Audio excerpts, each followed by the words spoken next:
Hello, hello, hello. Welcome everyone to the 73rd episode of Improving Chess with Sagar and the comedians.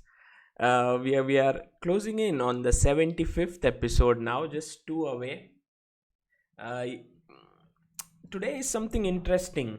Every day I have to prepare stuff in a way if the comedians would join in, let's say Vaibhav, Samay, or Biswa, and also if they don't join in, because you, I could I could do the same thing, but when they are not present, it's not as effective. So that's how I've prepared my session for today, whether they would join in or not. But first, about yesterday. Yesterday was a small break for me. As always, on Sunday, I take breaks. I don't know if I have said this before, but I must uh, reiterate it that earlier I used to hardly take breaks. In fact, it was more like uh, if I took break, I would feel bad or I would feel guilty about it. And I didn't see the point of taking breaks in general. And it is not too far back, maybe a few months ago, just. But now I realize that maybe taking breaks is important because it kind of rejuvenates you, and Sunday is for that, to think about different things, to think about things which normally on a working day you cannot really indulge into. And so for that reason, I've started to value the breaks quite a lot. Yesterday I did spend time on watching a documentary of Stephen Hawking, uh, which is related to uh, sort of our universe and things related to it. Amruta and I both enjoy doing that. uh, is there no sound? I think sound is okay. Yeah, okay, everything is good. uh, and yeah, so this is, and also we spent a lot of time, I think close to 4 hours, cleaning the house. And One of the things related to the cleaning of house I want to explain, which I'll do it maybe in the subsequent sessions, but I'll definitely talk about it. uh, but the about the universe, what I was very much enchanted, because the first episode did deal with aliens, and I have been thinking about this, is that the universe is so vast. There are so many, it's so huge. The cosmos is like we are a mere dot in that. How is it that we have never really encountered alien life over there? I mean, how is it that there is no planet like the earth, and there is no solar system like ours, where there is a sun, and the distance between the sun and another planet, let's just say the star and the planet, is good enough so that life exists there? And it seems quite unrealistic that we are all alone in this huge universe. So I'm sure there are other people. It's just that the day when aliens or extraterrestrial life would be found is going to come soon.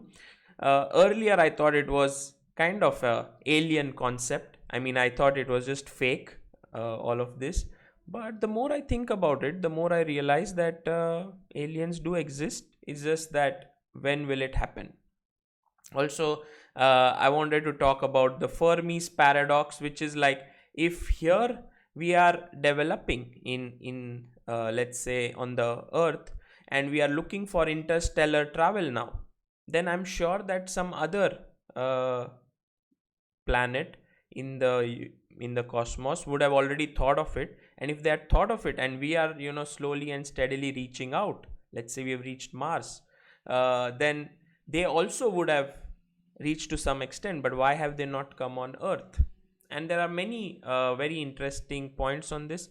In fact, one of my very good friends, Frederick Friedel, has this point of view that here in the world, we are so much getting addicted to technology, and so much into virtual reality, that we soon realize that actually traveling beyond our planet is not required, that basically you can be in a virtual world and have all the pleasures, and the same way, why do you need to travel uh, sort of outside your planet? And that's where some of the other planets reached. Artificial intelligence was so high, like what's happening with Earth.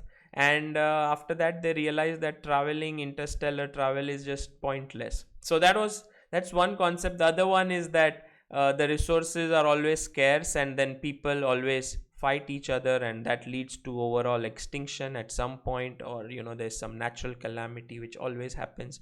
So that's the reason why there's no interstellar, I mean there's no alien life that we have found yet.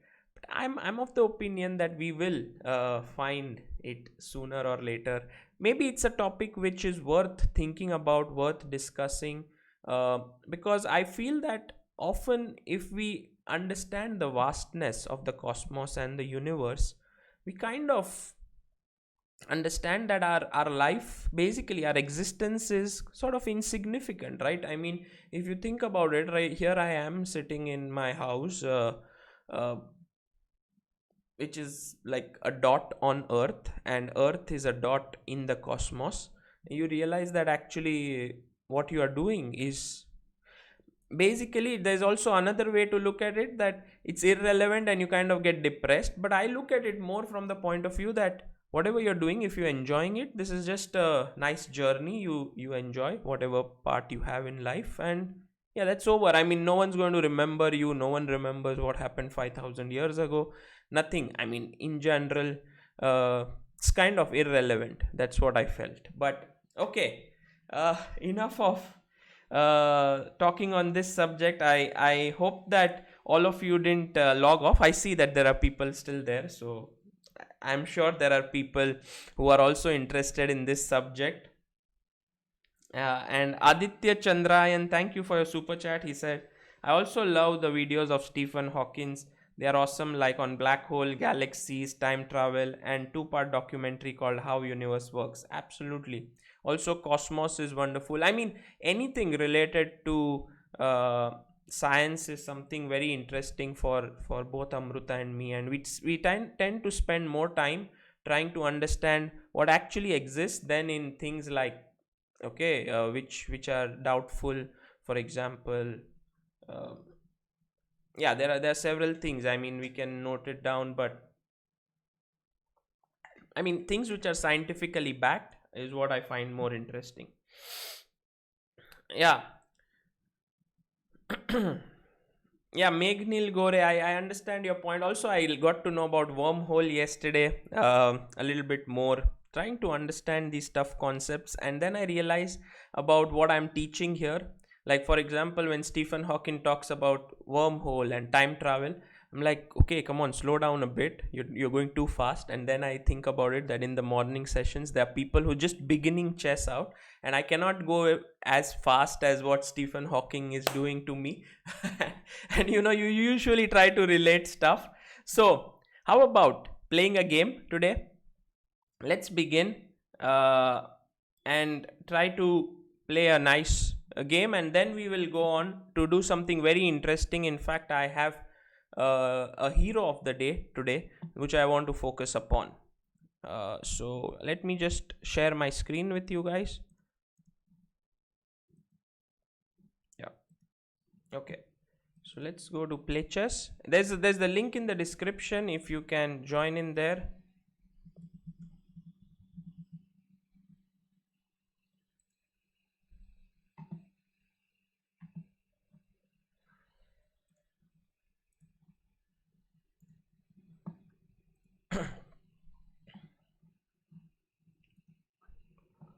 Okay, so let me go to the comedian's room.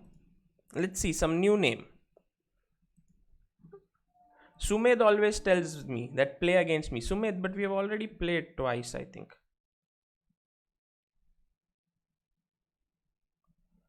How about Drakbar? Let's play against Drakbar. New player. Haven't heard his name ever. Okay, so I'm white, and I want to play e4 because something I want to also talk about it later. Okay, knight f6, knight f3, d6. Okay, d4. How about taking the center? I'm not an e4 player in general. I do not play e4. f5. Wow, that's interesting move. I haven't really studied it, so it's a new move for me. Let's see how to continue. So I'm thinking here, how about if I continue my development here and play knight to c3, because if I play de, he will play fe. Although I like bishop g5 next, it's possible, but let's continue developing. It can't hurt us to develop. uh Knight c6. Can we just play de? It looks good.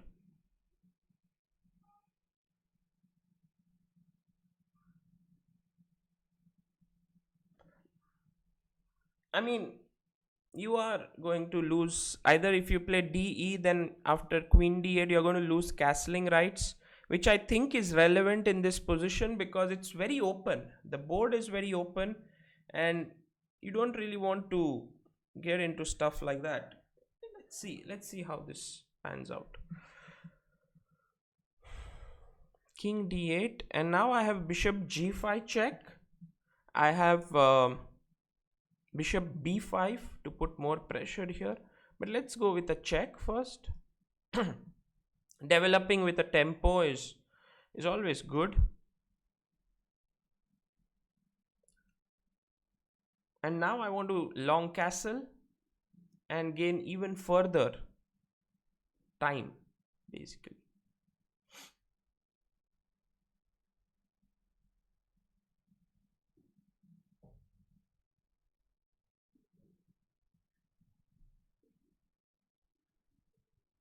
Okay, king d8. I have a feeling that knight d5 should be a strong move here, or knight b5. He takes on g. There's no way to kind of defend this pawn then. So should I go knight b5? I think makes more sense. Knight to b5. Because I'm going to take on c7. Yeah, he can take f into e4. That seems like a plausible option.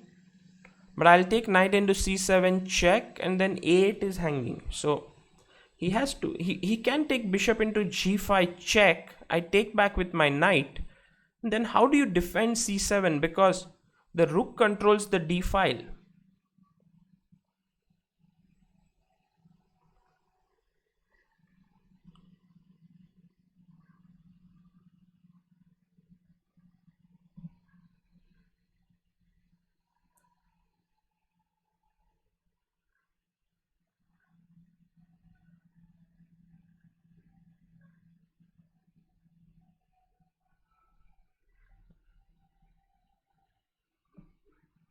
Yeah, I don't see how black is going to wriggle out of this mess. Take. Yeah, also we can speak a bit about Magnus versus Nakamura match that is going on. It's very interesting, but we'll come to it after this. I already feel that black has to, yeah, this you take on c7, and now let's try to calculate. Let's try to be precise, because often when you're winning, it's important to know how exactly you're going to go ahead. So king e7 seems like a natural move now. Yeah, I have knight d5 check.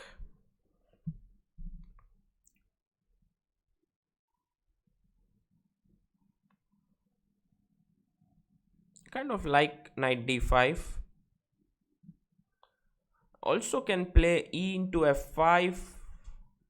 But okay, let's first give a check. I think the king has to move to e8, maybe. Just thinking, can I go Bishop d3 next. It seems a little bit passive. I want to play my bishop to c4 because it's a good square for my bishop. Ooh, king d8. I never imagined that this move could be played. It seems bad. I mean, just knight f7. I think king e8 was necessary, but yeah, this is losing now.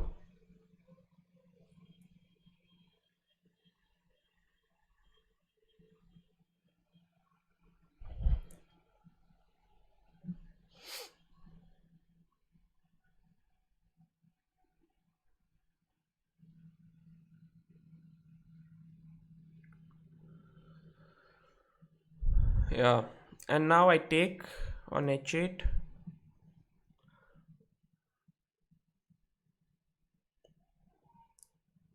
Yeah, it's not so interesting anymore, but okay.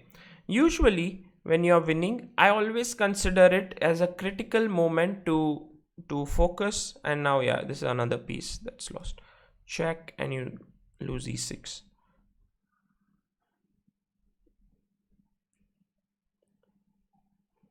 Yeah, okay, very short game, but I think quite some things to learn about, and also an opening which I had never seen actually. So let's just look at it.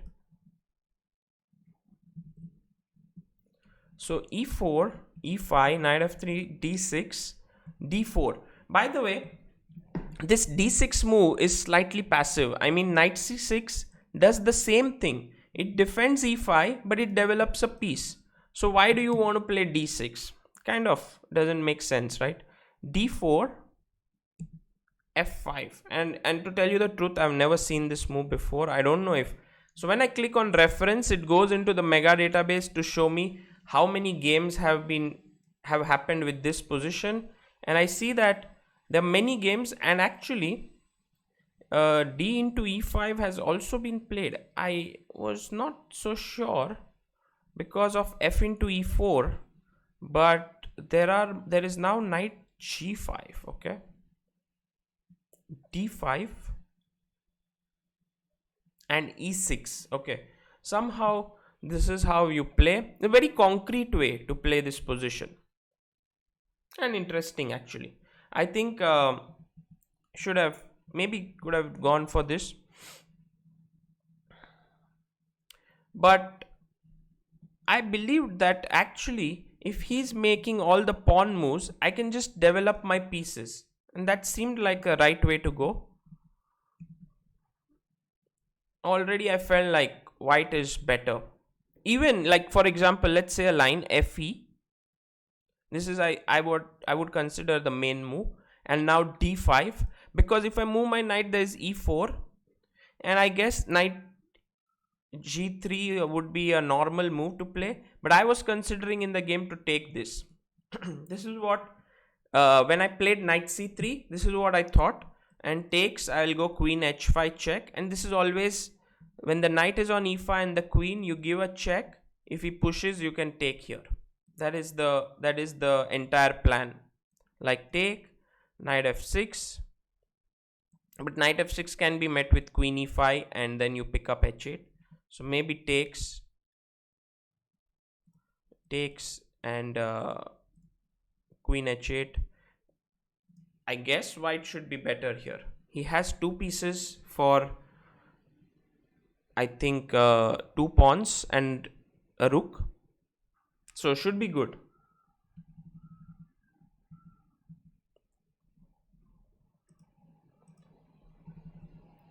So knight c6, de, and yeah, already this looks bad. De, I take, you take, and then here is one of the most important things. If your opponent is behind in development, if he's wasted time in the opening pushing his pawns, you must be quick. You must play with tempo. So check, bishop e7, and now long castle with a check.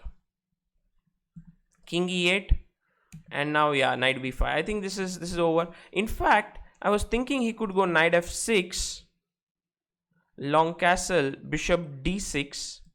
Maybe it's a more logical way to play here. And he can, like, if I go knight d5, He can play rook f8 and try to hold here. I'm not sure if this is good. Like, I can go bishop b5, putting more pressure, threatening to take, maybe take here with e5, because this is kind of pinned. But it is complex. It is complex, this position.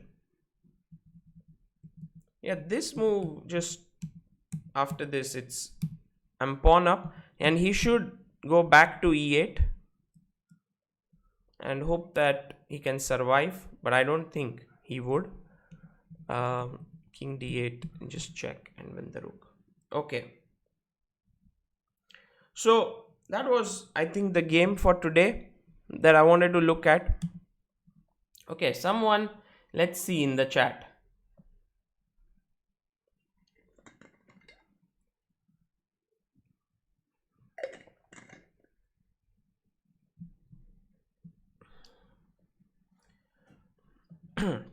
Everyone has a test today, yeah? Nice to know.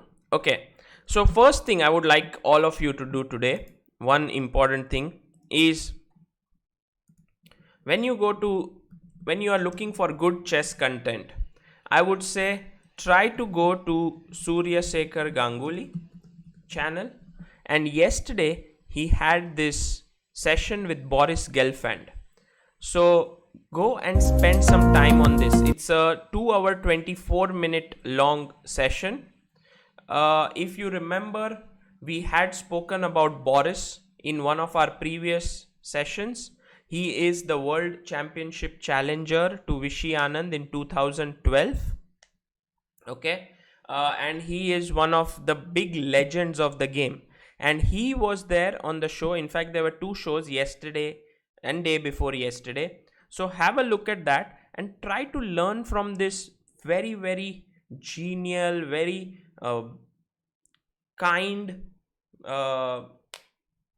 mild-mannered, such a well-cultured person, Boris, who is so positive about so many things and who talks about a lot of things related to chess improvement. So today I want to just dedicate some of my time to Boris, so you can hear this and learn from him. We are going to look at one of Boris's game today, and we are going to learn from that. Also, I'm going to there's this match between Nakamura and Carlson. So if you go here, yeah, this one, you will see that what happened yesterday was, first day Nakamura won, second day Carlson won. It's like every day they play a series of games and who is the winner at the end of the day. And yesterday was day 3, and it was very interesting because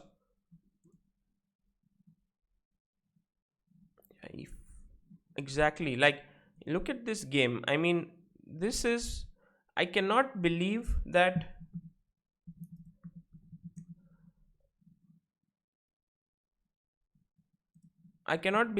actually Magnus blundered in such a big way. So I'm going to save here.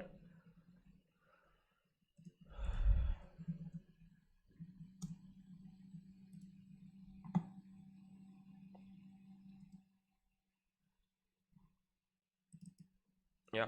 So e4, e5, knight f3, knight c6, bishop b5, knight f6. This is the Berlin Wall. And when you look at such a game, let's try to understand what's happening. So first of all, you cannot really take here. Sorry. Yeah, I want to do this. So you cannot really take here. The first question that should come to your mind is, what if take and knight takes e5, winning a pawn? And this is what I want you to develop. Whenever you're looking at a game, try to ask questions as to why this move is good or bad. Okay, so here queen d4 just wins back the pawn. So if you go back, I take, then queen e2, I take, and this is just pawn up. Sorry, this is just equal position with two bishops for black in an open board, and which is a good thing to have. So you can't take on c6. So the question is, what should white play? And white plays the move d3. Now it's very clear that if you give me time, I'm going to take, you take, and I'm going to take on e5. It's very simple. So he plays bishop c5. And now again the same question should come to your mind, that why not take on c6? Why not take on e5? See, what we are trying to do is, many of the times when you look at top level games, you say that it's beyond my understanding. I can't understand these games. These are too complex. But how can you understand is if you ask the right question. Okay. So takes, and if you now take on e5, he played knight d2. But if you take on e5, what's the problem? Let's see if all of you are awake in the chat. So let's try to understand what is the problem.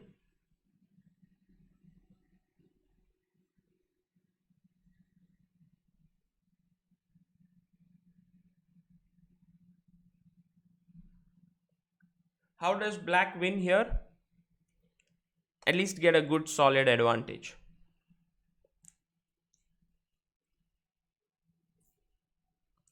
Yeah, queen d4. And this attacks e5 and also attacks f2. So these are the questions which you should keep asking yourself. Knight d2 was played here. And now if you look at it, he's still not threatening to take here, because queen d4 attacks the knight and also the pawn. Very good.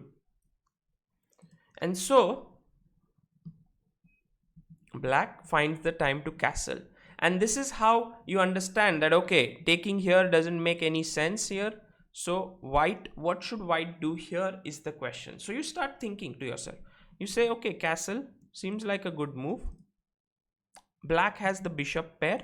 I have only one bishop, so I should be careful not to open up the position. Castle looks good, but Nakamura played the move queen e2, and then you realize that maybe white never really wants to castle. What white wants to do is either keep his king in the center or long castle and try to go for an attack on this side of the board. We'll see how that works out. Now the threat is really to take this pawn, and so we understand black's move, which is rook e8, defending the pawn. Top level chess is very logical. They play all logical moves, but it's just that we don't have sometimes the patience to understand what's going on. Knight jumps to c4. Now white is threatening the pawn on e5 with his two knights. So black has to again defend it. How do you defend it? Knight goes back to d7. Here actually there are a lot of moves that have been played already, but what Naka played is the move bishop d2, and he is preparing long castling in this position. Also you realize that at some point he may want to put his bishop here and attack the e5 pawn. So what does black do? He pushes the knight away first, knight e3, and now he plays knight to f8. Can anyone tell me why did he play his knight to f8? Anyone here who can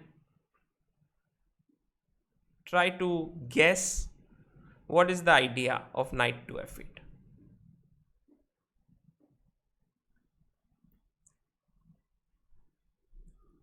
Why would you keep the king in the center, Shantumja? Well, in general, you would really want to castle, but keeping the king in the center has the option of going long castle and short castle. It's called flexibility. Until your king is not coming under attack, you keep this option open to keep your king on either wing. It's actually developed, this line develops after a lot of games. So earlier, white would always castle, and then he realized that black had an easy play. Black has two bishops. He would put his pawn here. He would try to do the things which I'm going to talk about and all of that. And then you realize that, yeah, it seems like very interesting what's going on. Why don't I try to push some things on the king side? Why don't I go long castle? Why can't I go g4? And so on. You start thinking in that manner, and that's how opening theory develops. Very good. All those who said that you want to put your knight on e6 to look at f4 and d4 squares, very good. Excellent. In fact, if you think about it this way, you will realize that you learn about one opening, but you can apply it in different openings. How? Let's look at this.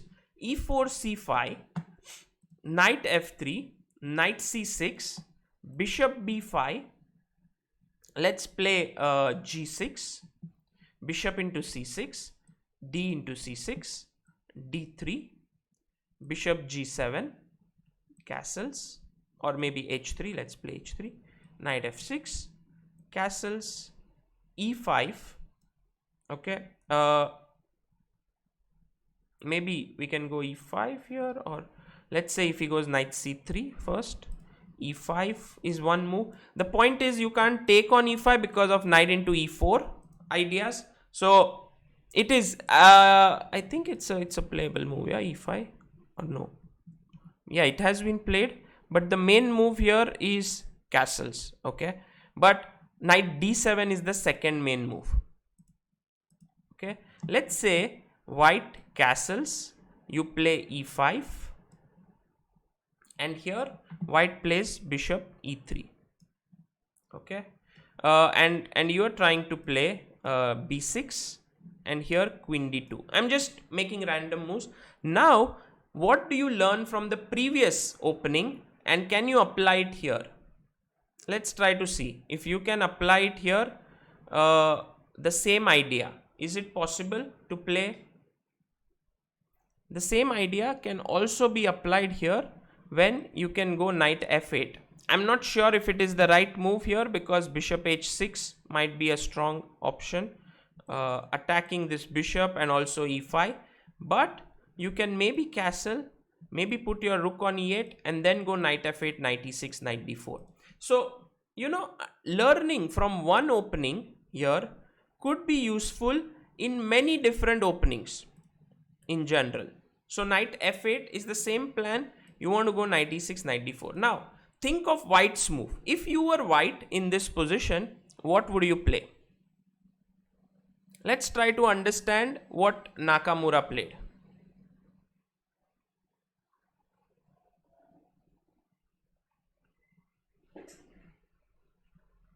White to move.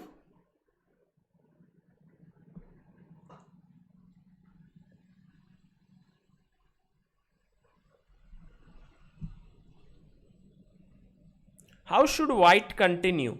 I mean, c3, goblet fire, not bad, but I'm just a little bit afraid that this pawn may become weak. Like c3, and then knight jumps to e6 to f4. Yeah, you can play g3 here, trying to control everything. Makes sense to me, but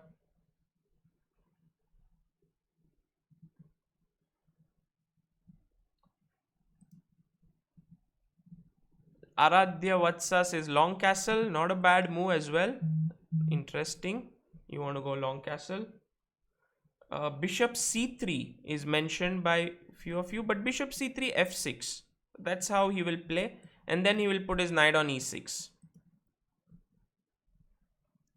People who know this game actually are saying the right move, but I think it's just simply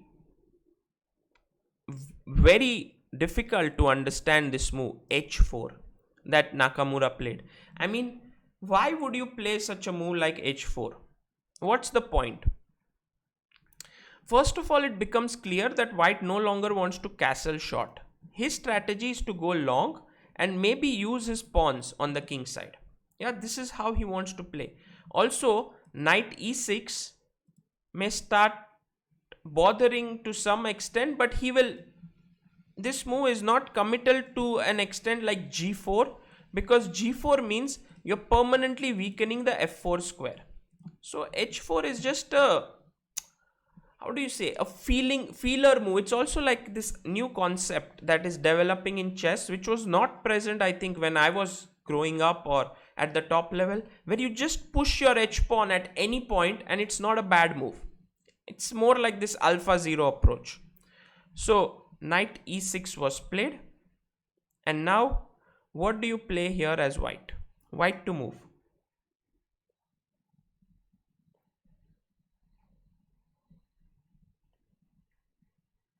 White to move in this position.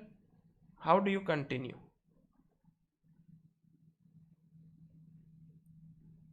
How many of you looking at this game would say, yes, rook h3 is possible, but I doubt that he's going to play rook h3 in after h4. At some point it is.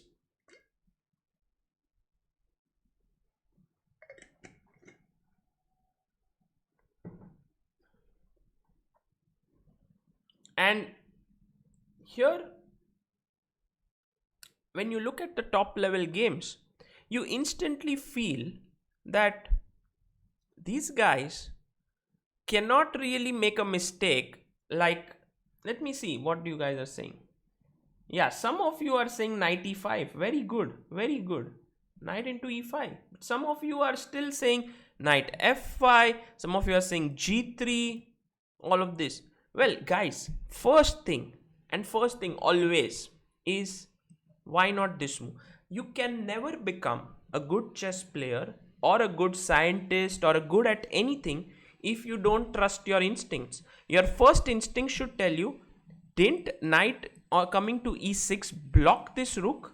Why can't I take this pawn? Tell me one good reason why that pawn cannot be taken.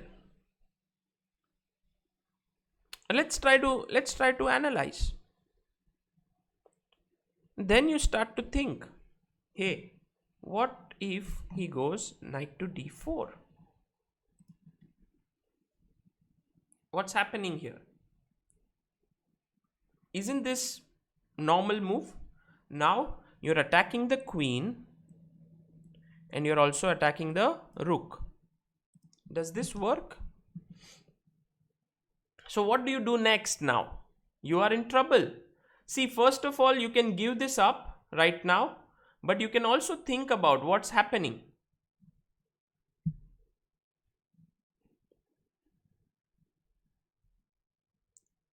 Try to understand this position. You are losing a piece, actually. So what do you do? If you play, let's say, queen h5, remember the c2 pawn is defended, yes? So c2 pawn is defended, so we don't have to worry about it. We can go queen h5, but then he goes g6. So now this pawn is no longer hanging. Also the knight cannot be defended. And I don't have a good move to keep this knight protected. At the same time, knight into c6 is not possible. I think I'm already losing here. But if you look a little bit deeper, you see, hey, what happens to knight into f7? And when you start thinking about this move, you realize that, wow, this seems to work. You know, for example, if I take here, what's the move that white was planning? See, if you take on e2, then I take on d8, and I'm already 2 pawns up. I took on e5, I took on f7, and I took here. So you can't take. So what if black picks up this piece? What is white's move?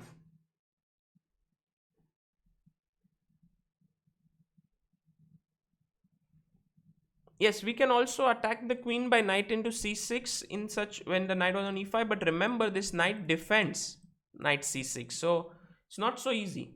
Yes, very good. Queen h5 check, and you attack the king and you also win the bishop here, which is undefended. Always remember, any piece on the board which is undefended can fall to a tactic, like this piece here on a8. It can fall to a tactic that you must always keep in mind. So knight f7. What if now, my question is, what if he plays queen to e7? No, it's a natural move. Because my point is, you're going to take here, okay?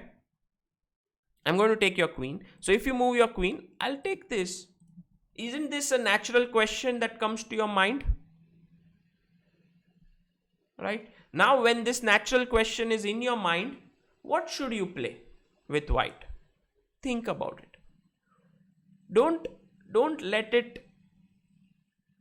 your natural questions just vanish because you say, hey, I don't understand top level chess, it's just too much for me, I just don't want to look at it. These are players like Carlson, Nakamura, I can't really understand what these guys are doing. Don't do that.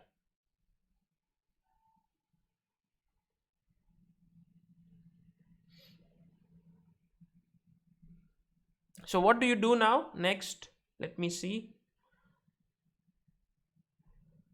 Very good, Dev Marcia, very nice. And also all of you who said Queen h5.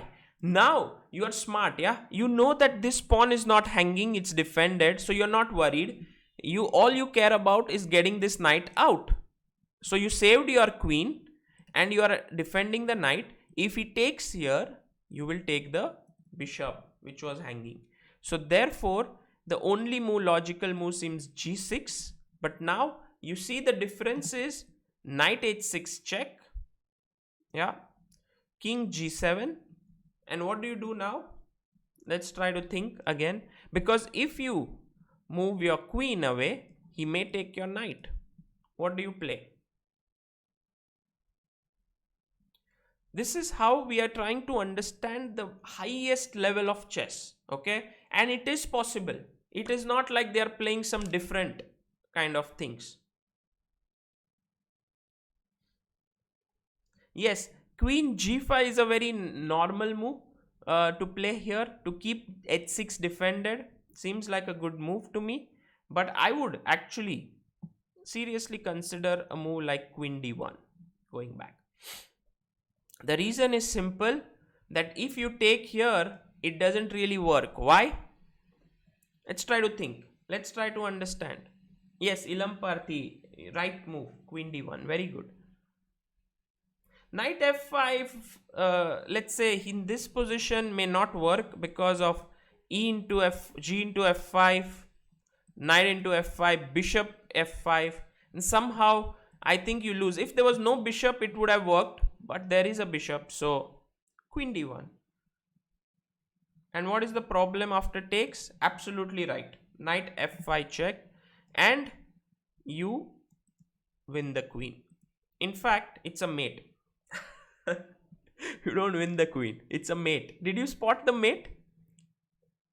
Very good. All those who saw that it was a mate, well done. All those who thought you're winning a queen, also good.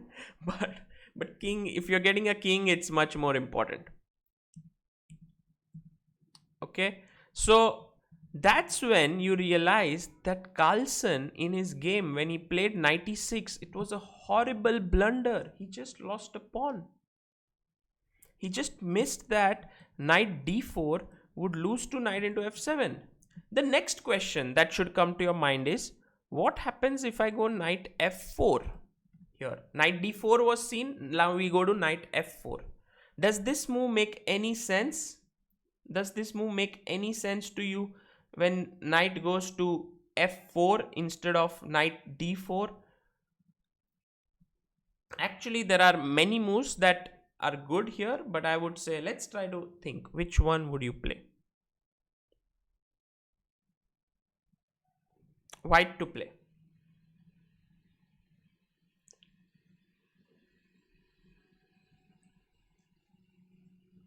Yeah, first of all those who said didn't see the mate, that's fine, but it was a nice double check with the mate.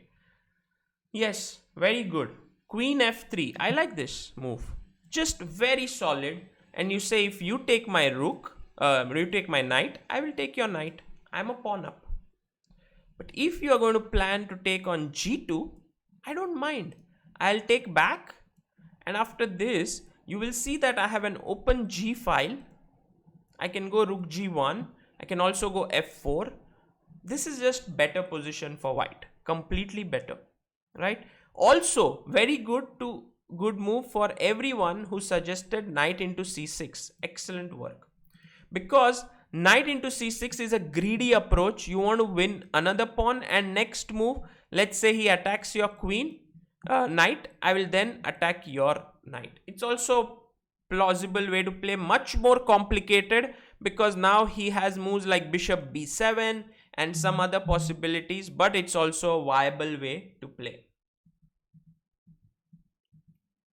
So queen f3, and that's how you realize that knight into e5. Magnus then played a5. It was not because Magnus had some brilliant idea in his mind, but it was because he missed this entire concept of knight f7, queen h5 and queen c5, this tactic. So he played a5, and Nakamura said, okay, I will attack your pawn, g6, I will come back, I will again attack you here. He played f6. He said, I'll take another pawn. Took here. Queen takes. Bishop c3. Now you see, he's getting his bishop and queen to get into the position. Rook f8. Check. Takes. Takes. Look at the number of pawns he has won. 5 pawns for a piece. 5 pawns. And then king d7. Now let's try to think again.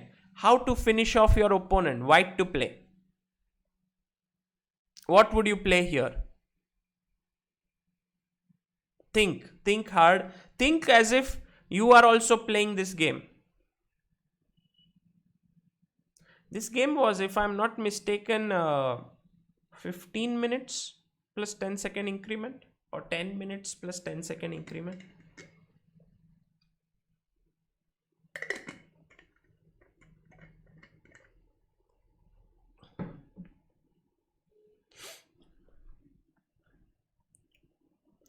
Yeah, let's try to be aggressive. When the king is in the center, you must try to get to it. How do we get to it? All those who mentioned the move d4, very good, excellent. And all those who mentioned also knight g4, this is interesting move. I wouldn't discount it as such, because here there is a threat of knight e5 check, trying to win the queen. So let's try to see if this move also makes any sense here, because it is a very, very natural move, right? Trying to attack, and I think it's a very good move. Maybe he has to go something like queen b6, trying to put pressure here, but then you still have knight e5 check. I mean, I like this move knight g4 very much, but in the game he had a very direct plan, which was to play d4. And once again, the question should not stop. What if he takes here? In the game he played the move b4, but what if he takes here? What's the problem if he takes here?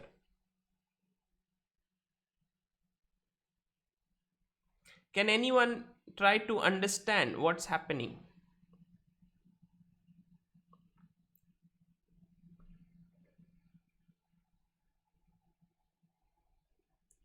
Voice box entertainment, hi. Would you be able to teach a rookie like me? Voice box, of course. Very, very nice to see you here. And I guess for everyone here who's present, who's right from a beginner to a decent player, let's say who's reached a rating of 1200, 1400, 1600, the most important thing as you move along in chess is to ask questions. Don't be sort of lazy to say, I don't know what is happening, I don't know. By the way, all those who say long castle here, this queen is hanging. Try to be concentrated, try to look deeper.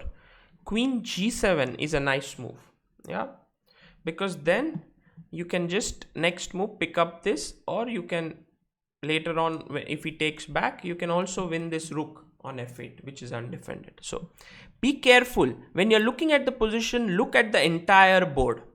By the way, or to everyone who's here, check out Voice Box Entertainment channel. It's a very nice one. I looked at it, and he has some very nice content on music. In fact, I was at B-Stats channel day before yesterday, and I met him there, and also B-Stats and Devinanand, and it was very nice to see all the people who are so much in love with chess, and want to get better at it.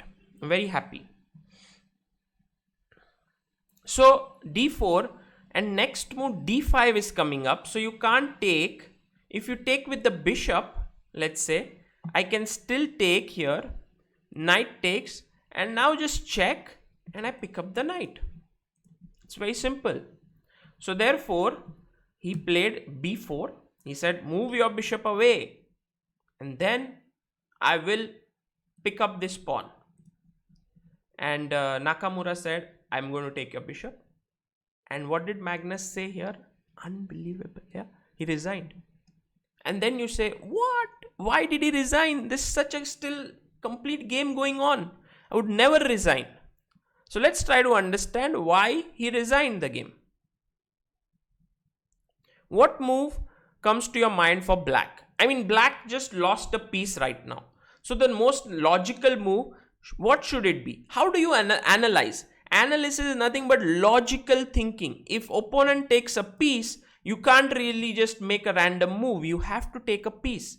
So the move that should come to your mind is b into c3. What should white do now? How can white continue? How can white win this position? Try to think.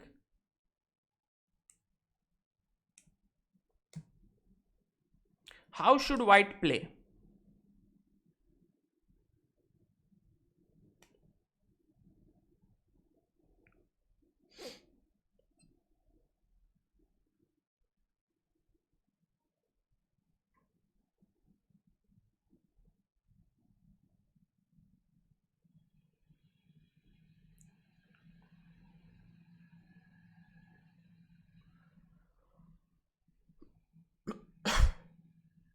Very good. All those who said long castle, fantastic.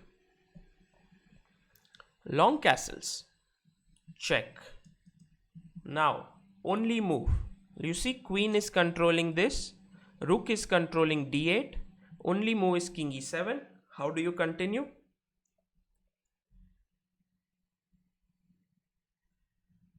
The Indian Reviewer. Thank you so much for your super chat. That name was not easy to guess. And now how do you continue?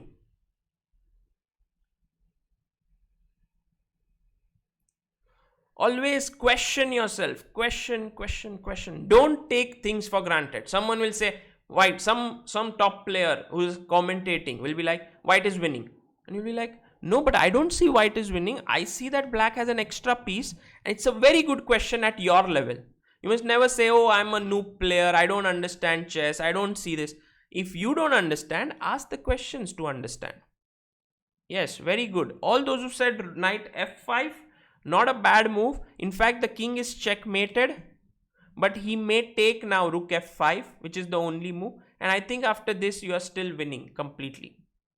But there's a stronger move, which is a little bit more complicated, which is knight d5 check. And you see, king is run out of squares here. So he must go to d8 or d7, both of which come in the line of the rook. Once the king, let's say, comes to d7, how do you finish him off? White to play and win. Let's see. Let's see who can find the move here. White to move and finish off the game.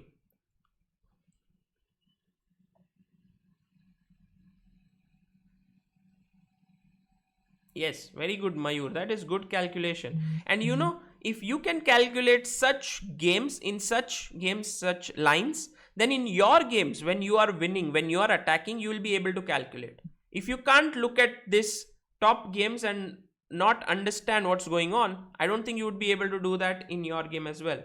Rohit Athalia, thank you so much for your super chat. Like always, every day. Thank you for supporting.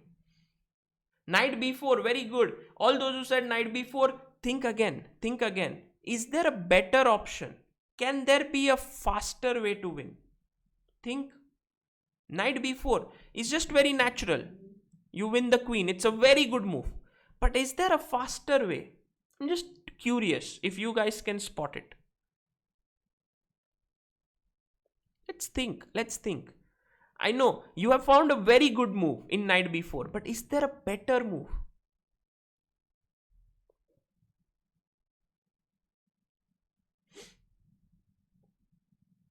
Very good. All those who now changed from knight b4, think about mate. How can we mate? Queen g7? No, the knight is controlling that square. I can't give the check. But queen h7, how about that move? Once the king cannot come up, it has to go down somewhere. Let's say it goes here. Do you see the mate in one? Do you see the mate in one? Come on, guys. How many of you can see mate in one? It's one move mate. Or if he had gone to e8 as well, any move, it was mate in one. I know, don't be lazy. Don't be like, yeah, there are so many ways to win, I'll win it. Here you may win many ways, but in your game there may be only one way to win. Very good. Queen to e7, and it's a checkmate.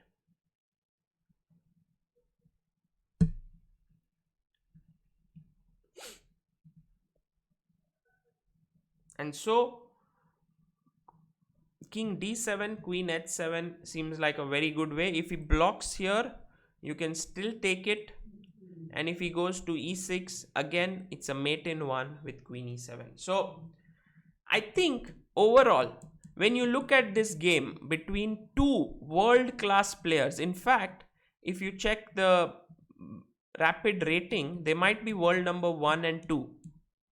And you say to yourself, yeah, I don't understand anything, yeah, what they are playing. But no, you understood it, right? Let me know in the chat if you understood the game. Okay? If you understood what was happening, please let me know. Meanwhile, I'll prepare for what I have today, which I want to show you.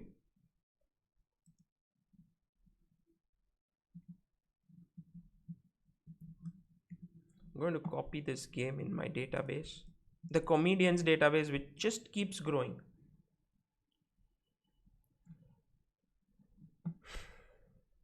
Okay. I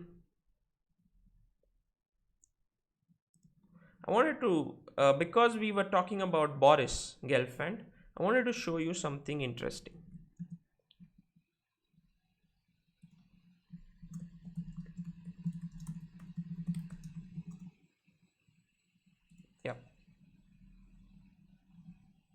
Uno de los grandes problemas que tienen estudiantes al aprender inglés es el miedo a cometer errores. Let's look here. Understood. Why not? Is there any question? Any question? Why not knight f6 check was the question. Okay. In which position were you asking this? I was also analyzing this game of Boris with Leko, which according to Boris is a very nice game. We'll come to it if we get some time. But first, thank you Mojo Jojo for your super chat. Just trying to address this question. I think here you said knight f6 check. It seems like a perfectly possible move, but it just maybe bishop d7 delays the end, or queen d6 also delays the end. So there's no mate. While if you go queen e7, it's mate in one. That's the point. If he goes, which position is knight f6 mate? I don't think this is a checkmate. That's the point. Like if you go here, even after taking, he can run. So it's not a mate, while queen e7 is.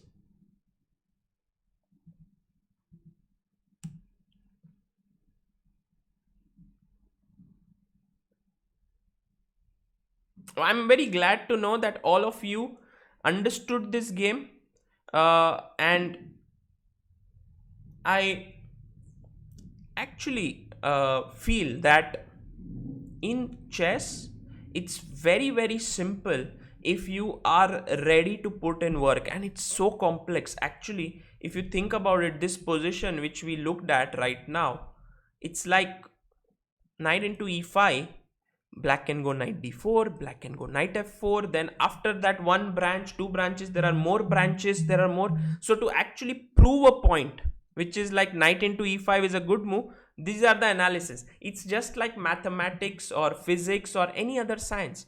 To prove a point, you need to have proper explanation and points for that.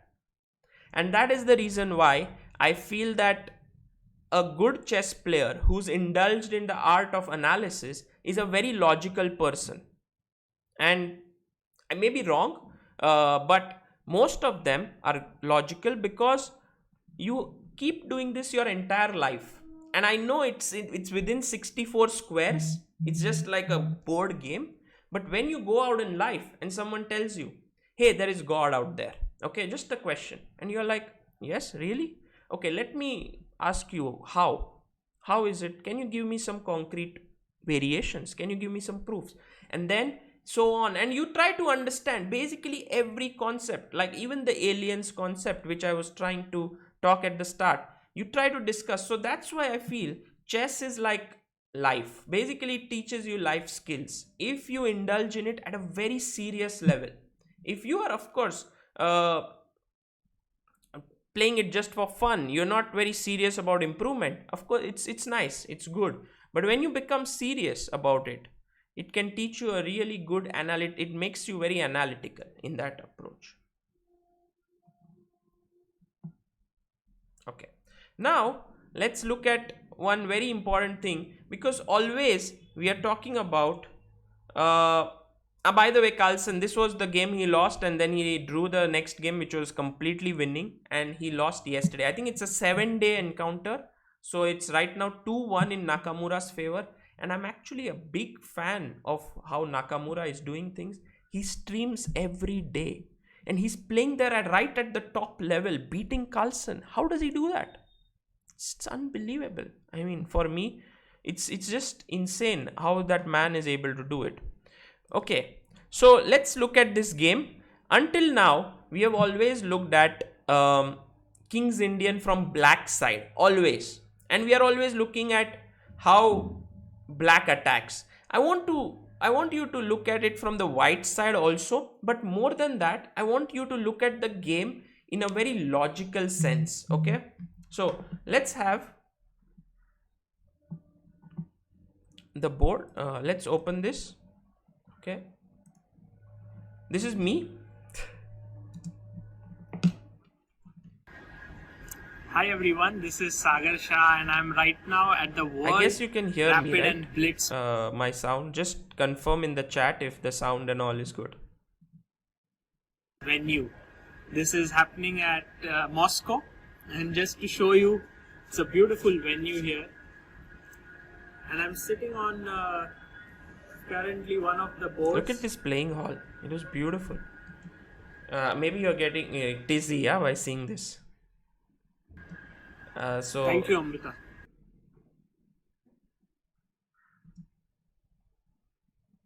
So I'm sitting on one of the boards right now. This is the board where Boris Gelfand played against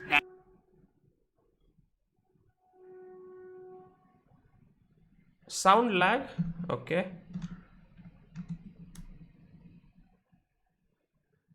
Daniel Yufa. Should be better now. Should be better. Let's see.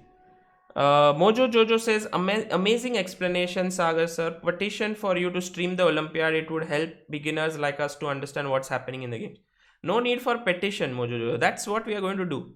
We're going to do.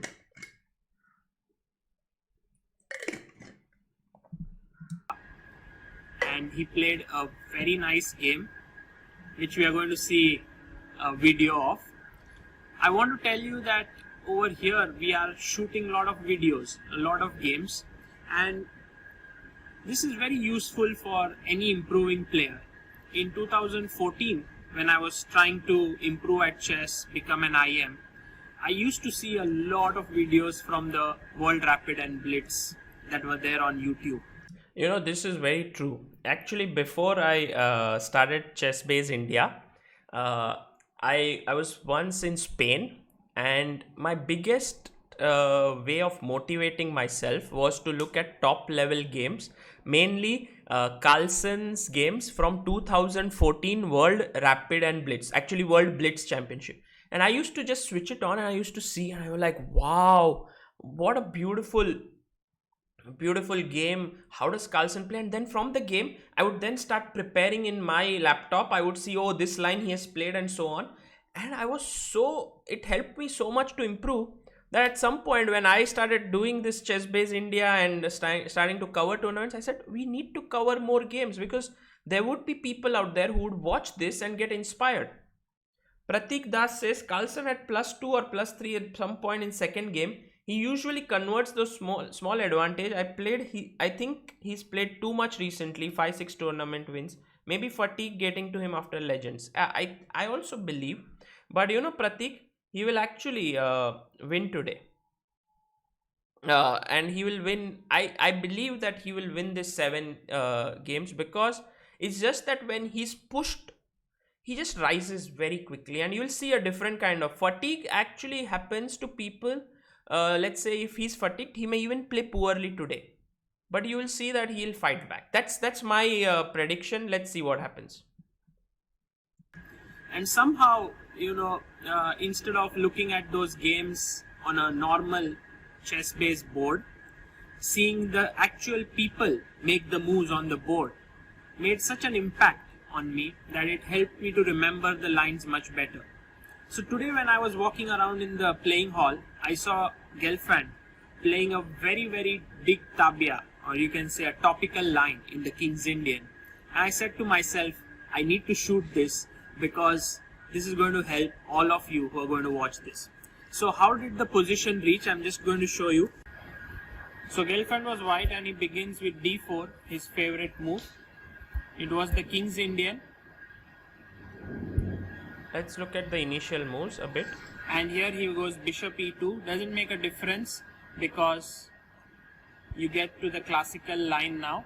e5. Beautiful board, castles, yeah. Very nice. Knight c6, d5, knight e7. And this is a big main position.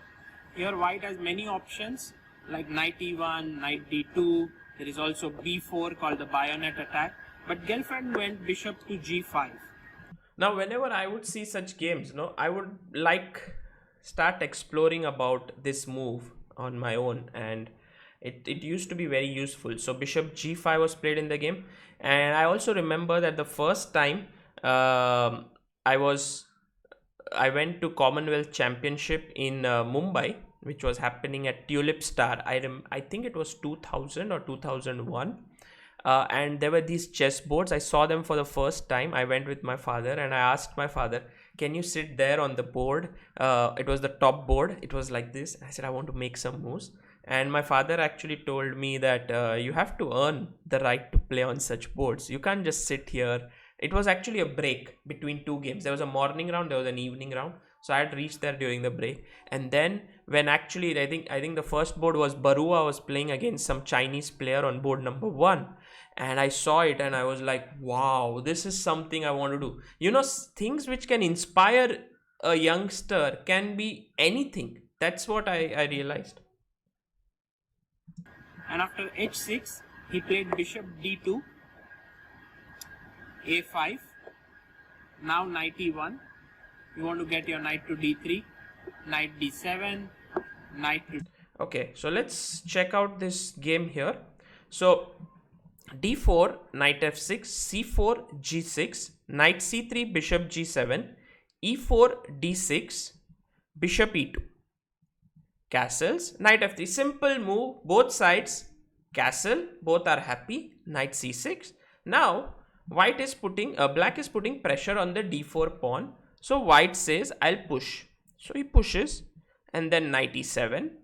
And now bishop g5. This is very interesting, because Gelfand wants to provoke this move h6, and at some point say, this is a weakness, I can attack it with maybe queen c1 and putting pressure. It's just a very small nuance. We won't get into it too much.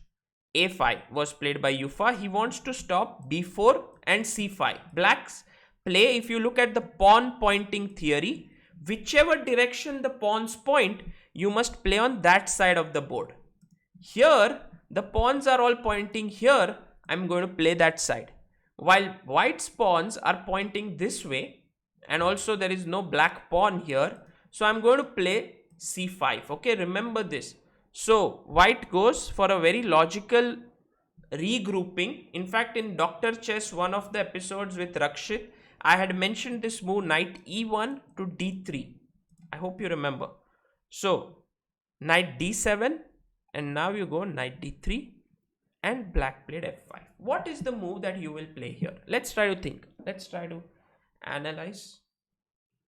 What do you think is a good move in this position? It's just like every time you look at a game, be inquisitive, have questions, try to keep your mind open. What would you play here as white?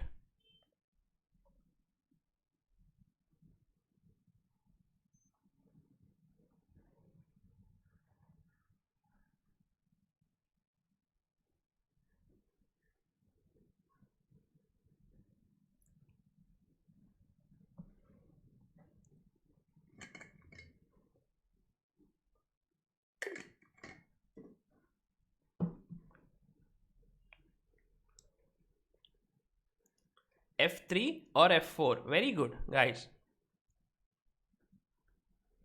Now, also C5 is one suggestion. Bishop F3. I like how you all have different suggestions here. Now, in the game, Gelfand played the move F3. A natural question which comes to my mind at this point when I'm looking at this game is, Black's development seems a little bit low, seeing that all his pieces are not so well placed. So why can't I open up the position with f4? Does this question come to your mind as well? If such a question comes to your mind, you must spend time trying to think why. Okay? If you can, and just try to think. F4 I feel is just bishop f3, one move which was suggested.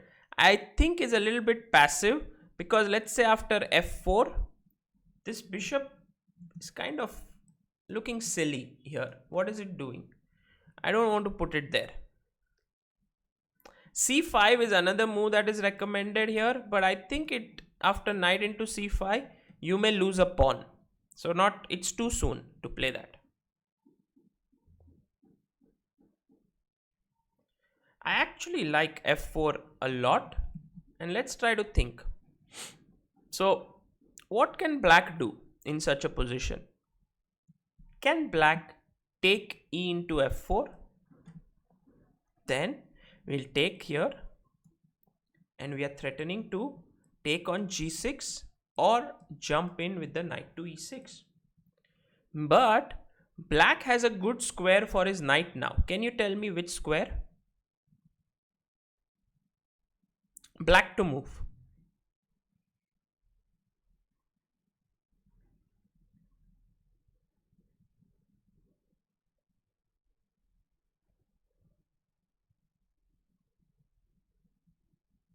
Yes, very good. Which is the square which is an outpost now for the black knight? Which is the square? Very good. Excellent. e5. So knight can jump to e5. And you can see the bishop now controls the e6 square. This knight cannot be moved ever because there are no pawns here to push it. So that's the reason why I have a feeling that Boris actually felt here that after takes in this position, maybe he just didn't feel that this is any good. By the way, in the previous example, Ilam Parthi mentions that here bishop f4, bishop g4 is a good move because it helps to exchange the bishops. I want to maybe just question this entire assumption because I've played a game with with the white pieces, with the white pieces, where my opponent played knight f6, takes, and this might well be a clearly better version of the position, but it is also possible that I can play h5 maybe, or just, yeah, I like actually f4, bishop g4, knight f6. I mean, what happened was that after this, my opponent played like g5, g4, f3, and suddenly the light squares became weak in my position. But I agree that this might be a better version for white. So maybe closing f4 may not be a good idea, but I can begin with knight f6 first, perhaps. And then I want to go f4, g5, g4. Should be a better way to play.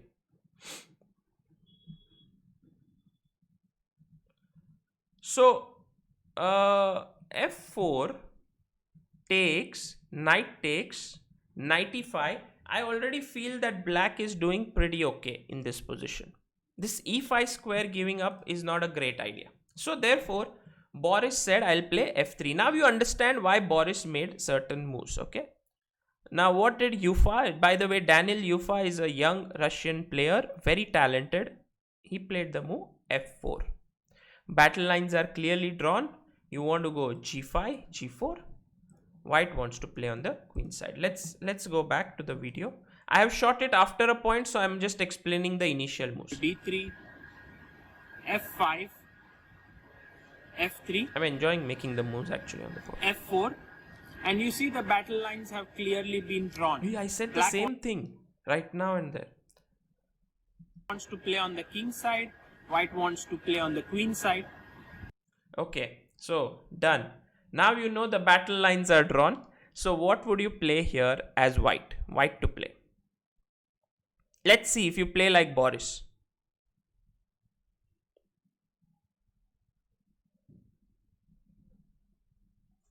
Why not e into f5 is also a question.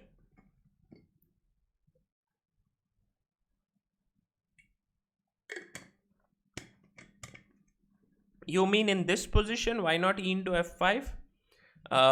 Because I think if you take e into f5, he may play g into f5. Also, knight f5 is a possible move, but then you always give up this e4 square, which I don't want to do. So I will take with the g pawn. And a very common way to play such positions is to go f4. And here, after e4, I think it's again a complicated position. So I'm not sure if e into f5 is not a good move. It's a decent move for sure. So let's go back to the game f3, f4, and now I was asking what move would you play here?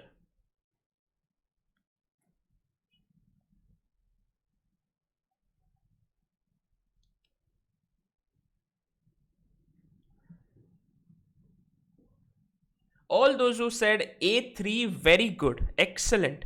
The point is you want to start playing on the queen side with b4 and c5.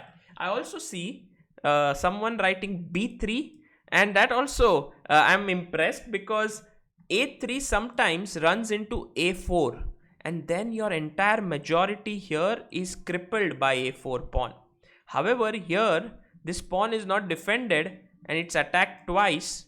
So we can just pick it up and you will be a pawn up. So right now a3 is just the fastest way to make progress. So opponent played the move g5. Doesn't it make sense? Both are playing on the opposites. Now white to move. What would you play here as white? Knight a4 in this position, preparing c5. Let's try to think, why is this not a good move? Let's try to analyze. What would you play here as black?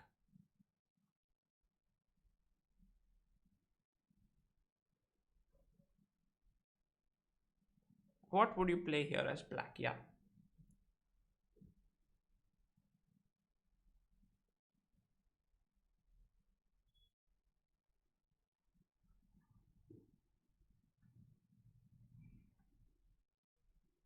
Why not a4? Why not queen a4? Okay, let's try to understand.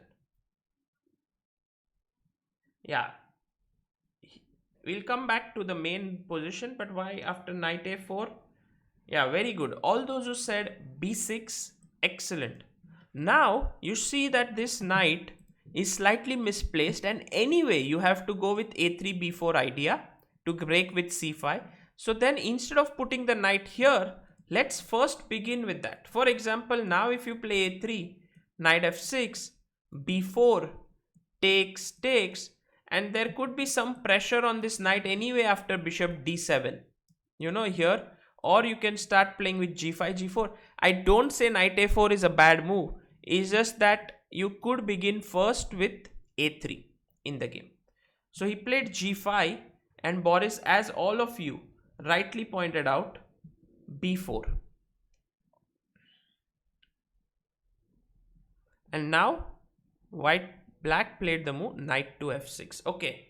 So the next question is, by the way, all those who, sorry, I'm just going back and forth, but I want to answer all the questions.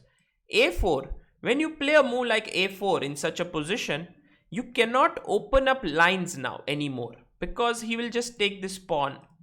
a4 is a possible move, but I don't like it because you need a3, b4, you need space. And once you play a4, the pawn breaks are gone. You can play b4, but after taking, you will have to take with the knight when this square becomes slightly weak.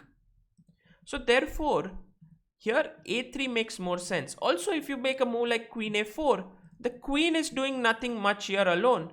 I can just play knight f6, g5, g4 is my idea. Okay. So therefore, a3, g5, b4. And now black to play in this position went for the move knight f6. So now my question to you is, what do you play here as white? Interesting point. Interesting moment to think.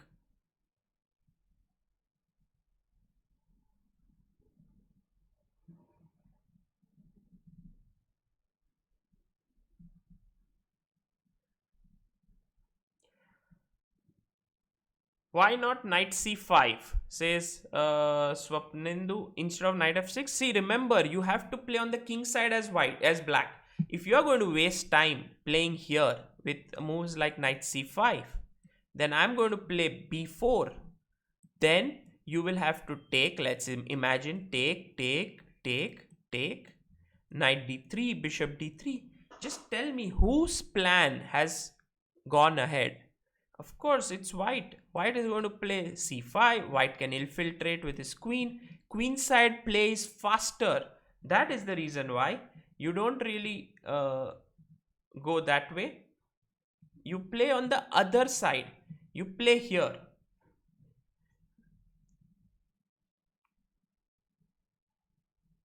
Very good. All those who said the move c5, excellent. You just move ahead in this position with the idea of playing c5, and I think it's a very logical move that was tried. But here c5 is met with a possible problem, which is g4.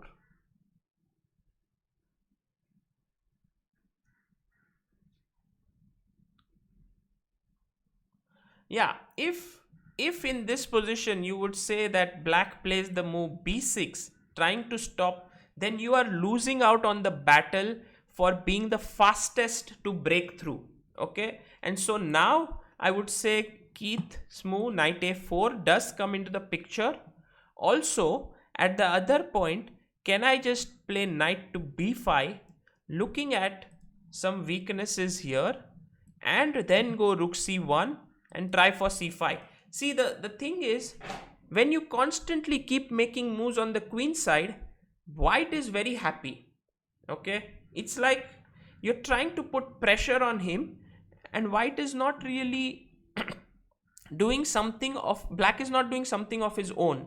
It's very important that black creates his own play. Otherwise, it's all about pressure and reacting.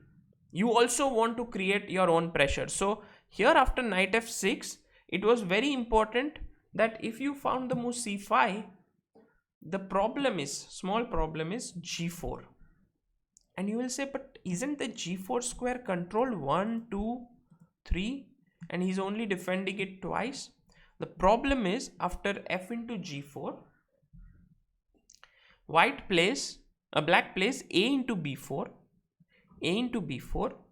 rook a1, queen a1, and bishop g4. And you will see that black has made inroads on the king side here. Black has made inroads there, and let's say after take, maybe the knight can go to g6, the queen can jump into h4, f3 is coming. It's like a play. It's like you come on the queen side, okay, if you want to come here, I'll give up this pawn, something like, I'm just showing a sample line. Here, you take this pawn, I enter your position, you play h3, I'll try to figure out a way to maybe launch an attack, let's say f3, something like this, it's like back and forth. You attack, I come here, then I'm coming with my knight, I want to play fg2. There are too many things. Here, maybe the moves which I showed don't make sense, but you get the idea. It's like an attack and counter attack. You cannot really be sitting here and trying to defend everything. Sooner or later, white will break through. Okay, so yeah, if you don't take fg in this position, then black will go g3. This is exactly what he wants. He wants g3, and then he wants to remove these two knights and jump in with his queen. If you play h3, then sooner or later this sack will come. So this is a very common idea in the King's Indian. Let's assume, like, if you take and play knight to b5, I'm just showing a line, g3, h3, let's say knight g6, rook c1, knight h5, knight c7, and sometimes you even give up that rook. Why? Because let's say after queen h4, knight into a8, I'm just crashing through. I want to just checkmate your king. I don't care about my rook. And this is why King's Indian, many people shudder playing against the King's Indian, because imagine after take, it's just a mate on h2. There is no way to stop this. I mean, you can move the rook, but check, king here, check, queen, and what a mate. Beautiful. So that's the reason why it's very important for black, and that's why King's Indian is loved by people like Kasparov, Nakamura, any attacking player, because they are never ever in their life going to play move like b6. b6 is like, King's Indian player will be like, ye mere se nahi hoga, I can't do this, I can never do this. So that's the reason why, coming back to the game, c5 was not played. Gelfand played knight f2. This is also great prophylactic thinking. Gelfand says, I'm stopping your g4. Okay, Yufa went h5. Now your move. What do you play here as white? White to move. Let's see how many of you are learning. Yes, Rajabov, of course. How can I forget Raja? The guy who revived King's Indian in the early 2000s. Ilam Parthi also. Yes, Ilam Parthi. Definitely. Fisher. So let's go. Like, if we start from Bronston, Fisher, Kasparov, these three come to mind, and then we come to the modern era, Rajabov, Nakamura, and then of course there are so many more. And here Ilam Parthi also. Ilam Parthi says, I've rarely moved the rook on a8 in the kid. Nice, very good. So knight f2, and now all the people over here, all the people who want to go c5, guys, c5, remember, AB, rook takes, queen takes, g4. He's coming closer to his attack on your king. So what do? You need to think like Boris. You need to think like him. All those who said h3, very good. h3. He stopped g4 in the position.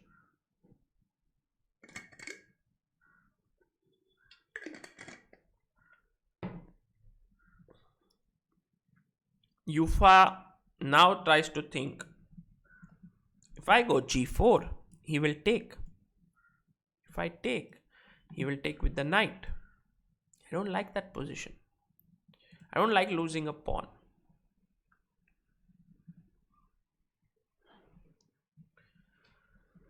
So black now goes for a regrouping idea, very common in the King's Indian. How to add one more piece to play g4? Any ideas? How to get one more piece in order to play g4?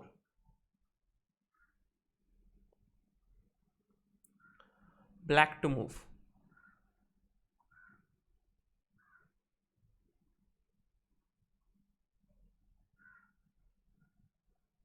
I don't like h3. I think white has lost the whole initiative. Well, this is a very calculated move, h3. It's like saying to black that I'm going to force you to waste time to get in g4. Meanwhile, now I will start playing on the queen side. Okay?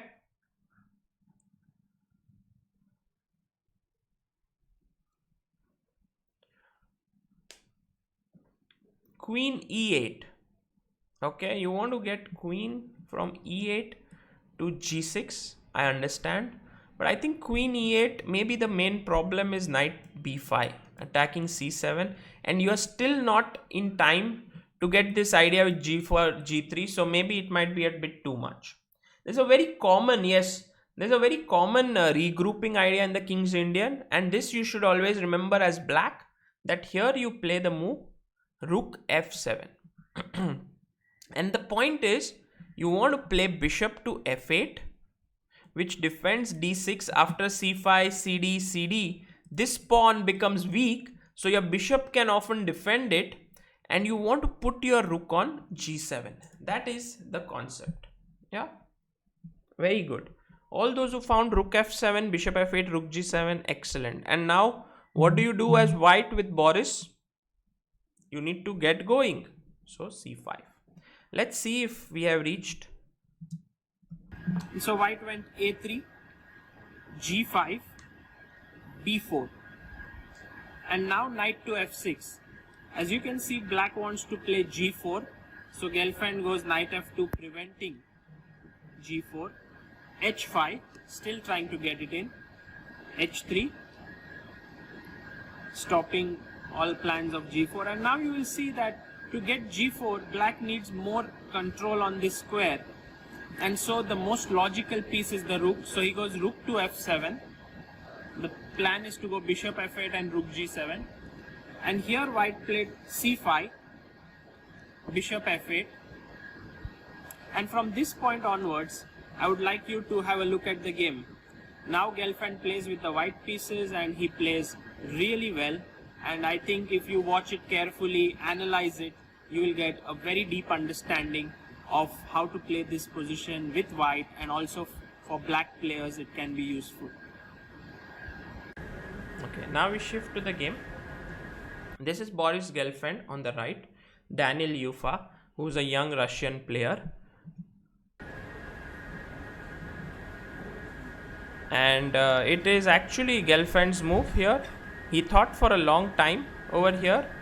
And yeah, before he moves his hand, I want you to tell me, what do you think is a good move here for white? Oh, sorry, bishop f8, and now white to move.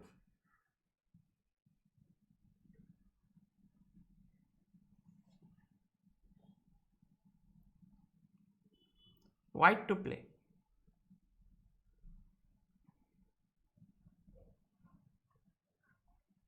What would you play here?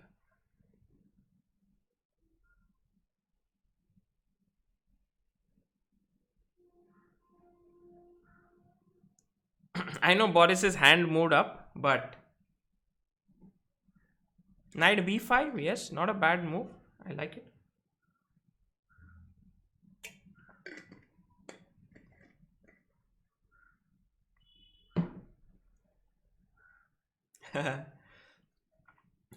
Ansh Mago says, I get motivated and confident after watching your stream, then I go and play and I lose. But okay, you're winning now, yeah? C6. By the way, all the people who say C6, I think it's not a great idea because after B6, it kind of blocks the position. So knight A4 or knight, let's say maybe C6, B6, it will take me time to break through.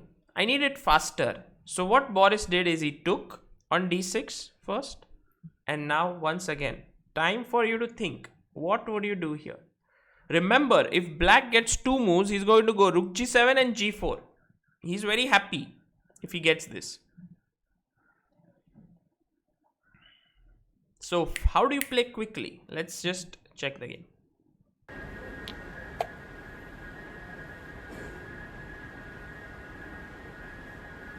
Oh.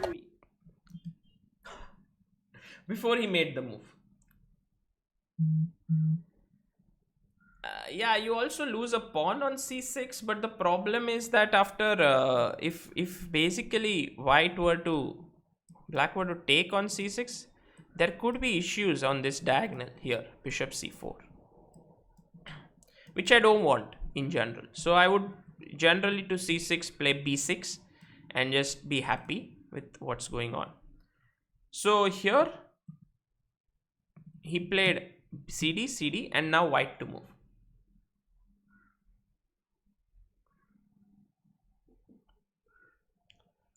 b5.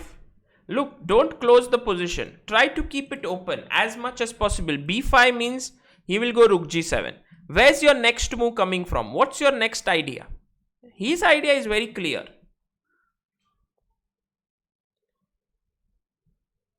Rook c1, Ipsha. Rook c1, the problem is that after rook g7, what's your plan? I'm going g4.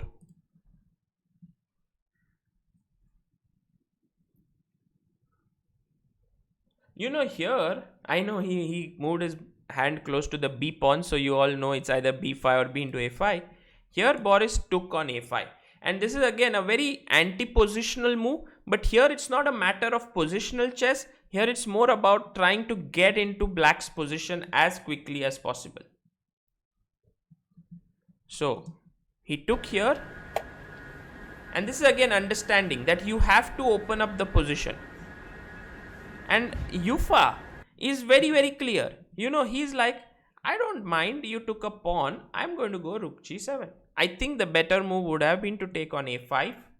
But it loses time. Like after knight b5, Boris attacks the rook and also threatens at some point to enter.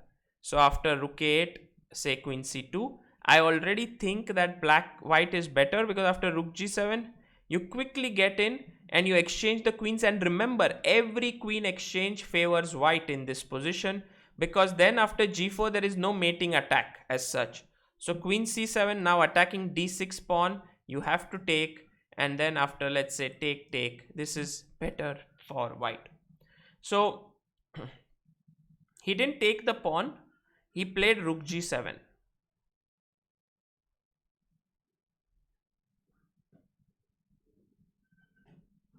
White to play. What would you play here?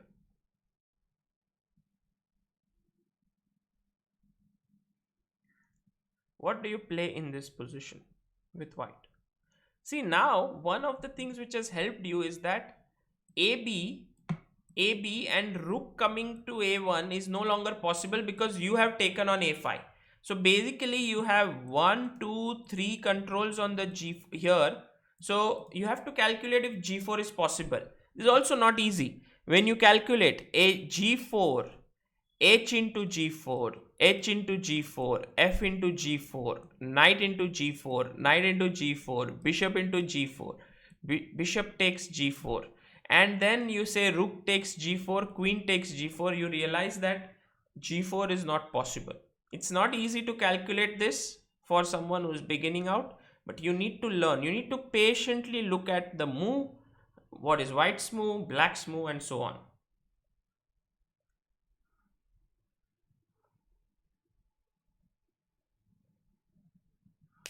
So all those who mentioned here knight a4, well done. This is what Boris went, knight a4.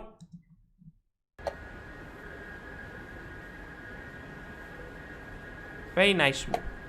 And Yufa said, I don't care. It's now or never. You are coming in with your knight here. You are going to attack my rook. You are also going to take my important bishop. I must break in. So he played g4. How do you react now? It is tense. It is tense. The game is very tense. How do you react? See, there's a lot of pressure actually. I don't even know what to do. Because if I take here with the f pawn, my e4 pawn is also hanging in some positions. If I am greedy and I go knight b6, he's going to take on h3 and he's going to unleash an attack on my king. And I know you already know that many times giving up this rook is not a bad idea.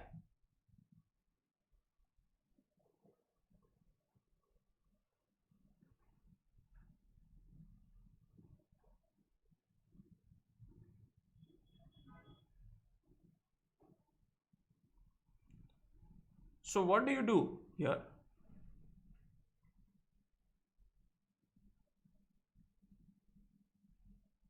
HG, HG, FG.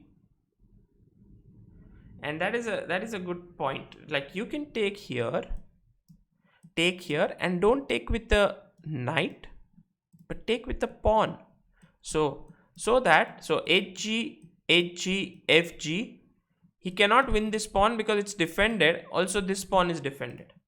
And so here it is very important that you take. By the way, h4 would be a mistake because after g3 the knights would move queen into h4 and you will get mated. So don't make such moves here.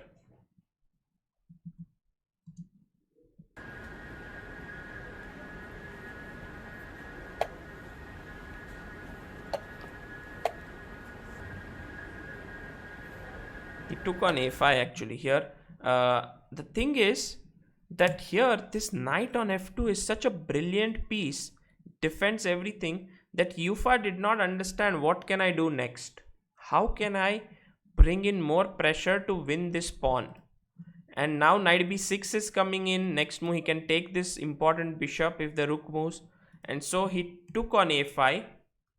And well, what do you do here with white? I think it's in general pretty straightforward that you can win material.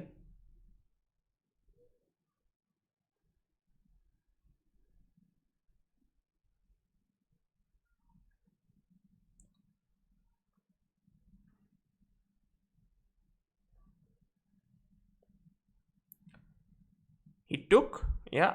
When actually you're getting material, why not? Takes.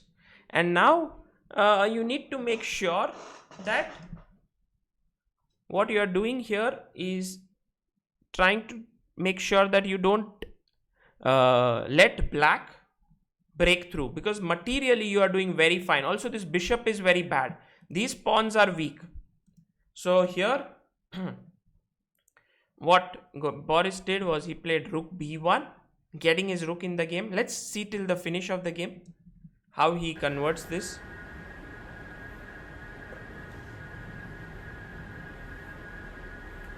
Look at that expression, yeah? It's an expression of someone who's like, I don't see the point of this move. See, look at his face, Boris's face. I don't know. I don't like it. Queen a5. And now he just improves his rook. See, this is the technical part of the game. Bishop d7, attacking the knight. How do you continue? And see the focus of the player. He is like knight b6, bishop e8, and now you must break through the position with white. Queen to b3, because you want to exchange the queens. Knight g6. Let's try to think now with white. What would you play here? White to move.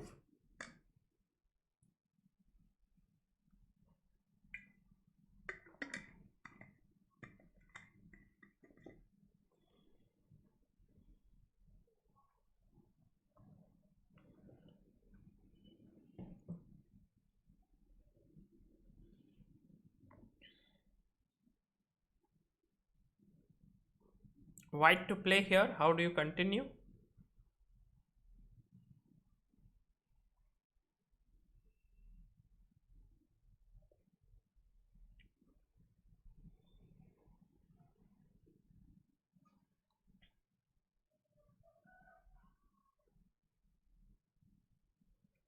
Yeah, very good. Queen b4. All those who mentioned queen b4, this is exactly the move Boris played. But what surprised me is black's decision to take here. Would you take this queen? I mean, you are exchanged down. Would you not want to keep the queens on the board with, say, queen a7 here? Why not? I mean, I still don't understand why he took the queen.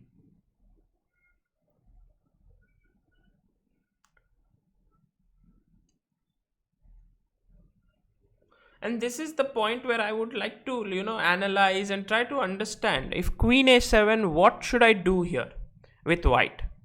Is there a way to break through instantly? Is there some problem with this move? Is knight c8 takes on d6 an idea? Because once I take this pawn, this is pinned here. That is the problem. I mean, yeah, I wanted to keep the queen, but maybe I'm wrong.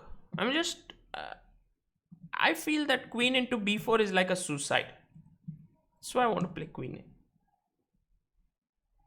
Yeah, and knight c8, maybe I want to just enter here. I don't know. Maybe I'm just stupid. But I just felt. And when I feel something, I want to clarify it. As I said to you, I don't want to let my instincts or what I feel be unnoticed or just play them down, because either my instincts are right or they are wrong. If they are wrong, then I must understand why they are wrong so that I can improve them. Or if they are right, then of course they are good.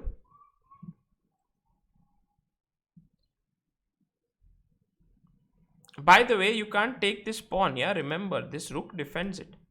And also, queen may jump to e3, which can be slightly discomforting. You are attacking the bishop and... I mean, do you agree with me that queen a7 was a better move than queen takes b4, or you don't?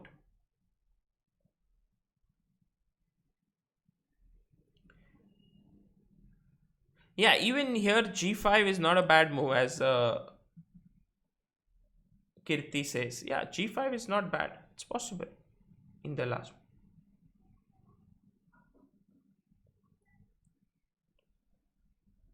You don't agree with me? Yeah, queen a7 is better than queen takes b4. Okay. I would then try to think a lot more in such a position as to how will white continue, because black may just go like knight h4 with the idea of playing f3 perhaps, or try for some way to get the queen in to the attack somehow. That's what black wants to do.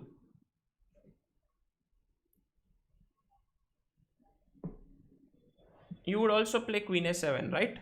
And so this is one of the points I wanted to explain. Like, if you have an idea like queen a7 and he takes here, don't just think, oh, queen a7, it's bad. So let's try to understand. And then when you don't understand this move, then what you can do is you can switch on the engine, because engine is usually someone who can tell you why a specific move was played. At some point you can make use of the engine, and here if you see, the engine gives a huge advantage for white after rook fc1. You're like, okay, rook fc1, can I not continue with my plan? Let's say knight h4, and then you're like, oh, rook c8, attacking the bishop. And next move, let's say if I save my bishop, say bishop f7, then comes a very nice move here, which is, I guess you can see it already, white to move. What would you play here?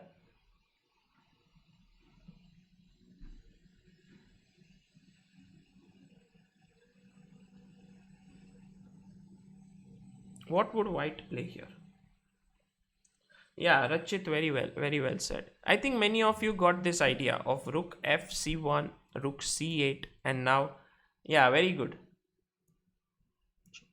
How can I use engine? Jeet Chakrabarti. Jeet, engines are available. There are some paid engines, there are some free. Stockfish is a free open source engine. You can go to stockfishchess.org. If you want to use paid engines like Komodo, Houdini, then you can buy them from ChessBase India, and you can make them work in ChessBase. So if you use ChessBase, this is how I work on chess, and every top player works. I think you should as well. Just make sure you get this and start using. The links are in the description if you want. Yeah, rook a8 just traps the queen. So therefore, in this position, you fought took.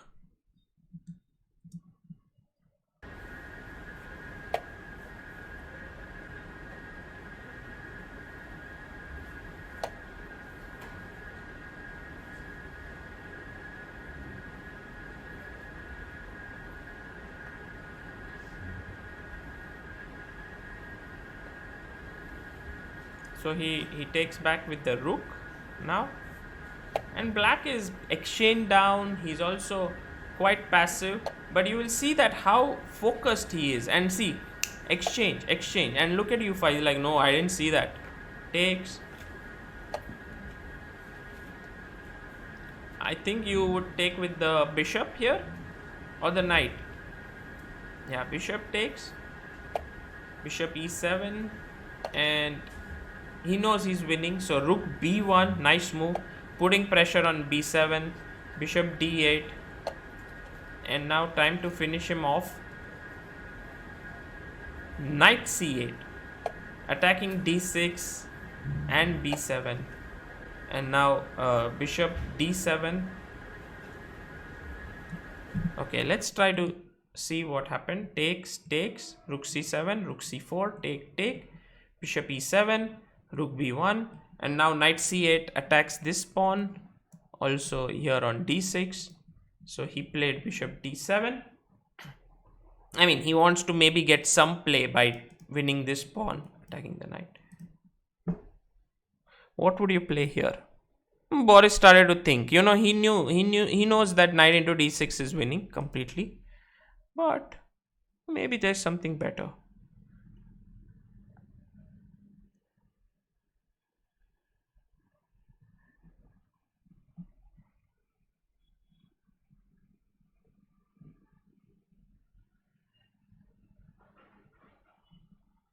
Where do you think that black lost the game? I think black lost the game when he actually I'm not sure. Actually, we should look at it. Let's first finish the game.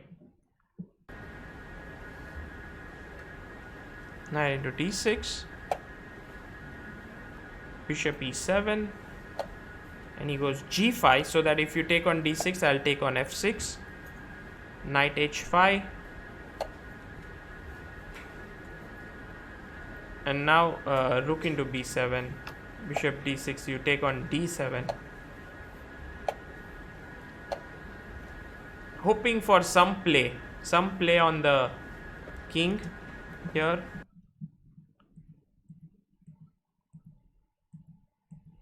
Something like this, but okay, white to move. Can you see a good move for white?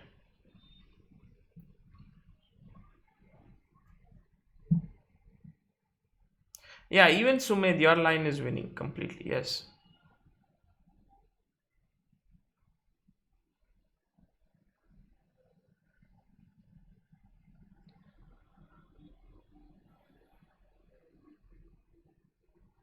Yeah, d6 with a check, and you see this pawn actually starts running towards becoming a queen.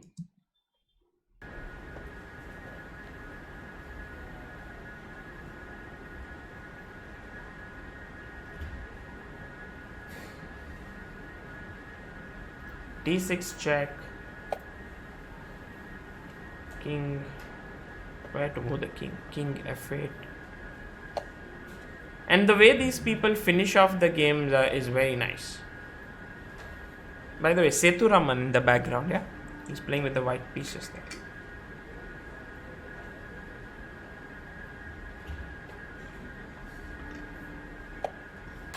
King G7, D7, and Rook G8 is coming next with the queen and resigns.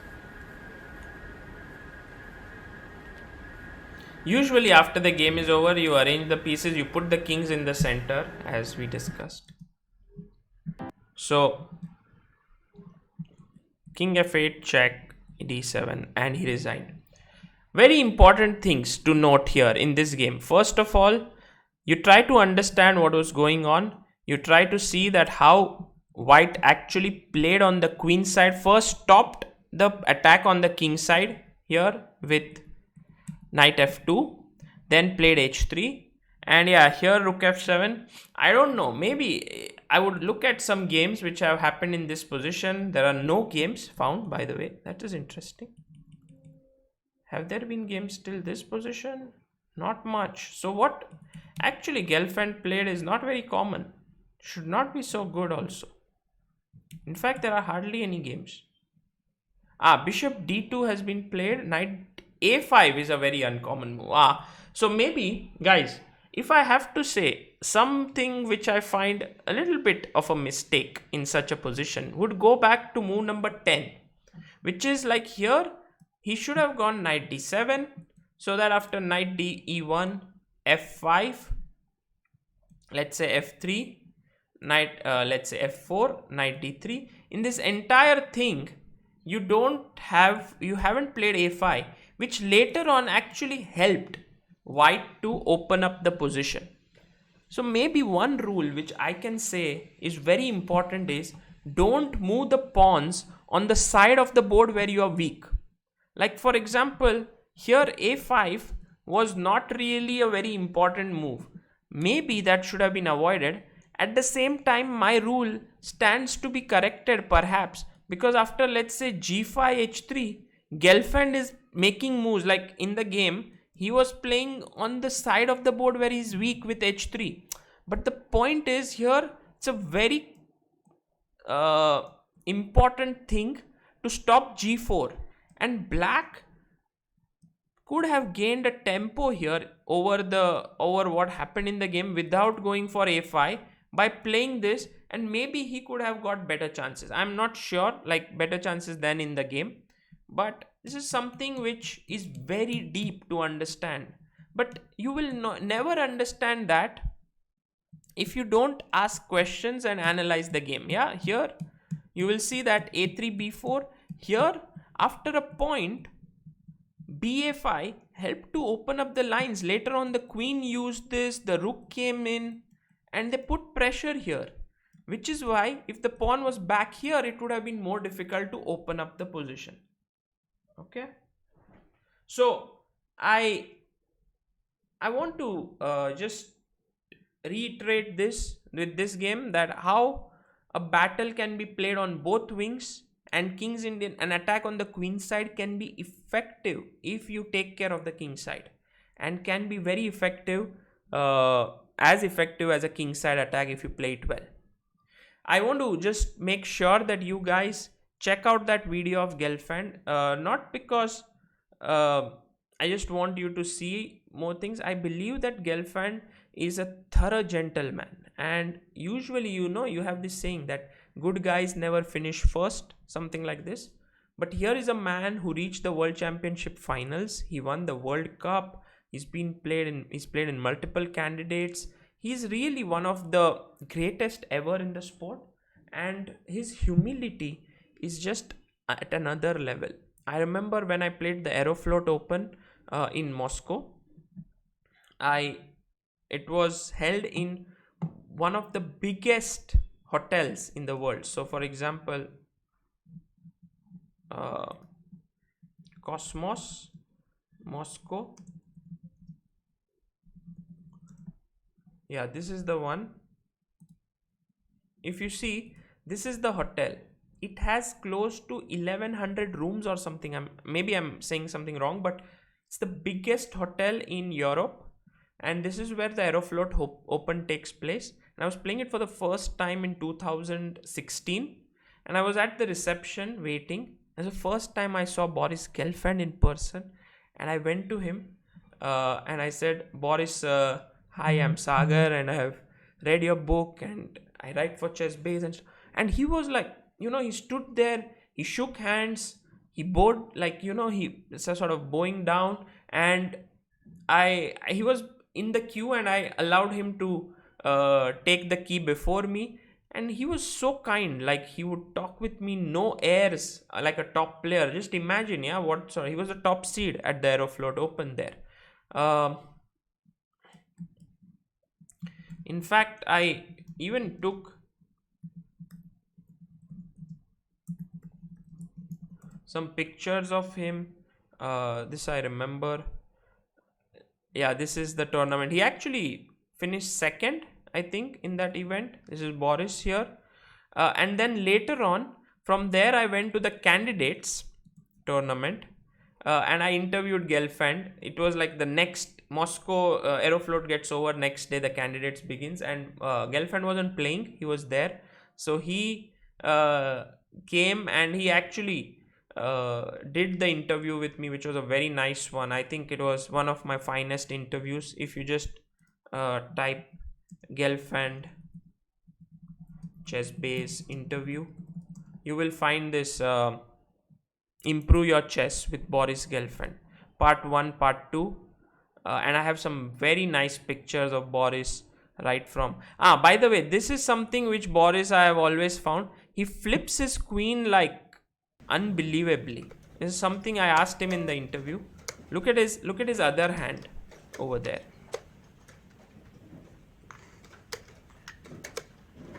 See, look at how he flips. It's very easy.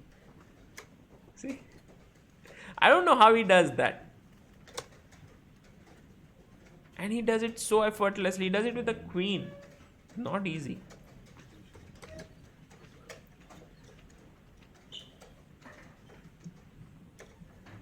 So just check this. He also, he often calculates with his eyes closed. Some very nice pictures here, and I actually made him work hard. Look at me. Such a I don't know why I did that. I gave a position to Boris here, and he solved it blindfolded. It was a very tough position, this one. In fact, I gave this to Nihal Sarin. He found the Muruk F5, and actually Boris also did. And there is this solution here, and so on. His book, some very nice games.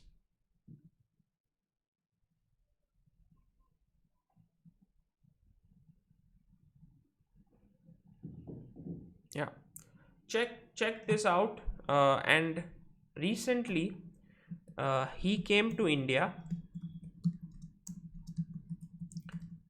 to teach, and absolutely amazing it was to be with him. Actually, Kramnik and Gelfand both came. Amruta and I were there, and these are the biggest talents of Indian chess here that we have. By the way, we if you can name all of them, that would be cool. This is Kramnik, this is Gelfand, it's Vaishali, there's also Aditya Mittal. He was at that point injured and he couldn't make it, so he was learning from home, so we put a picture of him here. Arjun Kalyan, very young talented IM from Tamil Nadu. In fact, we made a recent post about him where he scored 94.6% in his 12th grade exams after getting hit in his eye with the racket. I don't know if you have read it. Kailash Nathan, by the way, know this man over here. He is the managing director of Microsense, and he's the person who funded this entire camp. You see, Microsense, and they spent a lot of money to help chess, and I think it's people like him who boost Indian chess, who work behind the scenes. Fantastic guy. Rahil Malik, who is from Mumbai, very young talent, nice. Frederick Friedel, founder of ChessBase in 1985, and who traveled all the way from Germany for this camp. And he was the person who came up with this idea that Kramnik should teach Indian youngsters. And that was a fantastic idea, which then I and Amruta tried to make it happen, and we got the sponsor and we made this happen. It was amazing. Bharat Subramaniam, he could have easily beaten Karyakin's record as the youngest GM if not for COVID.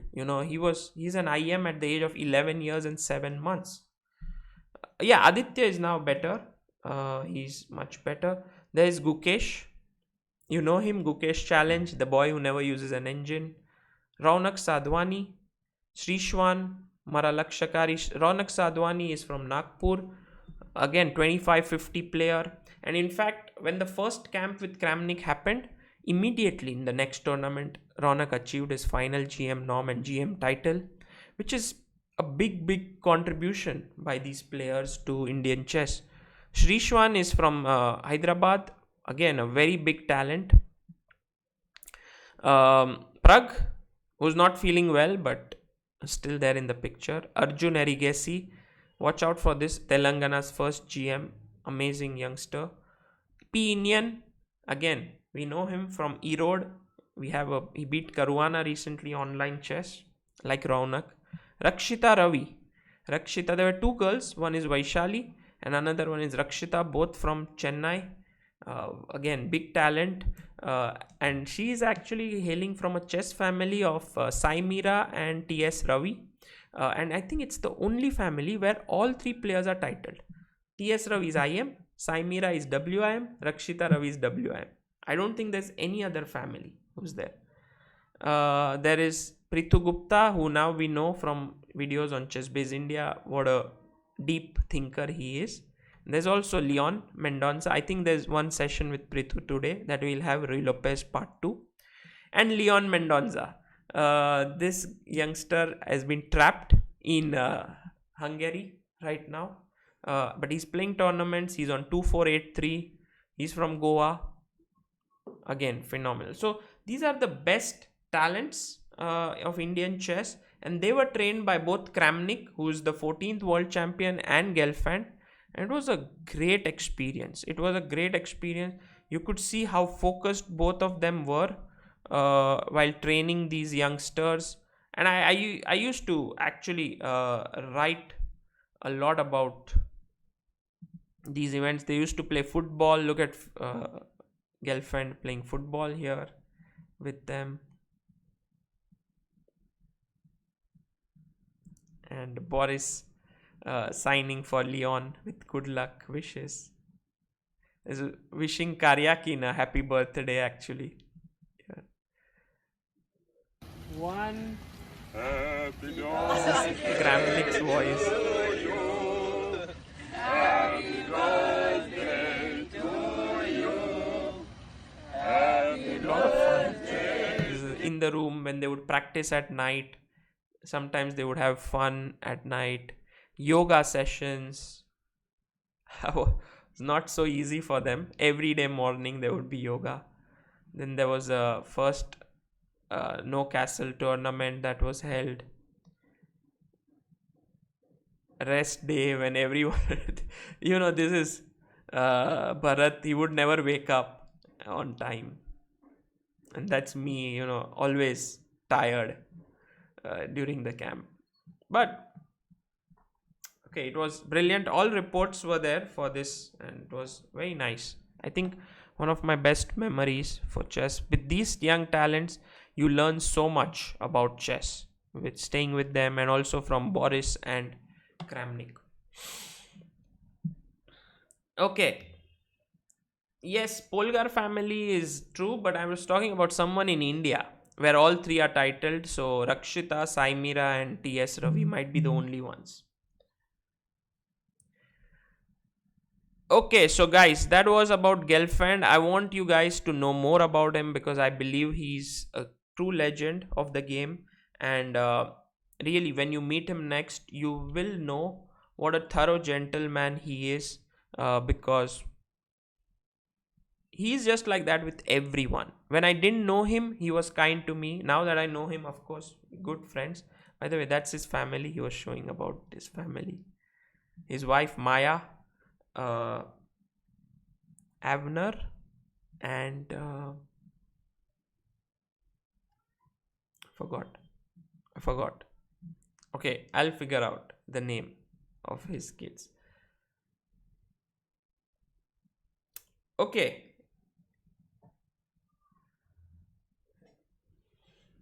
Thank you all for tuning in today, and I'll see you soon tomorrow. Maybe in the evening we'll have another stream. But keep working on chess, stay inspired. Things are improving. I'm sure the tournaments will begin soon, and I'm sure the comedians will join us soon. I had plans of teaching openings today if they would join in, but they were not here. So this is something that I had planned also to show about Gelfand. So, tomorrow, maybe if they join in, we'll learn some openings, how to study different openings. Niklesh Prabhakar style of Boris would be like Rubinstein, as he puts in. Yeah, like he was a big fan of Rubinstein, but yeah, he's good at calculation and he's good at positional play. So basically, calculates a lot and also plays positional chess. Thank you, Ayush Krishna. Yes, sure. Yeah, do like the video, and I will come back soon, and do subscribe to ChessBase India if you haven't done so already. And take care. Bye bye. See you.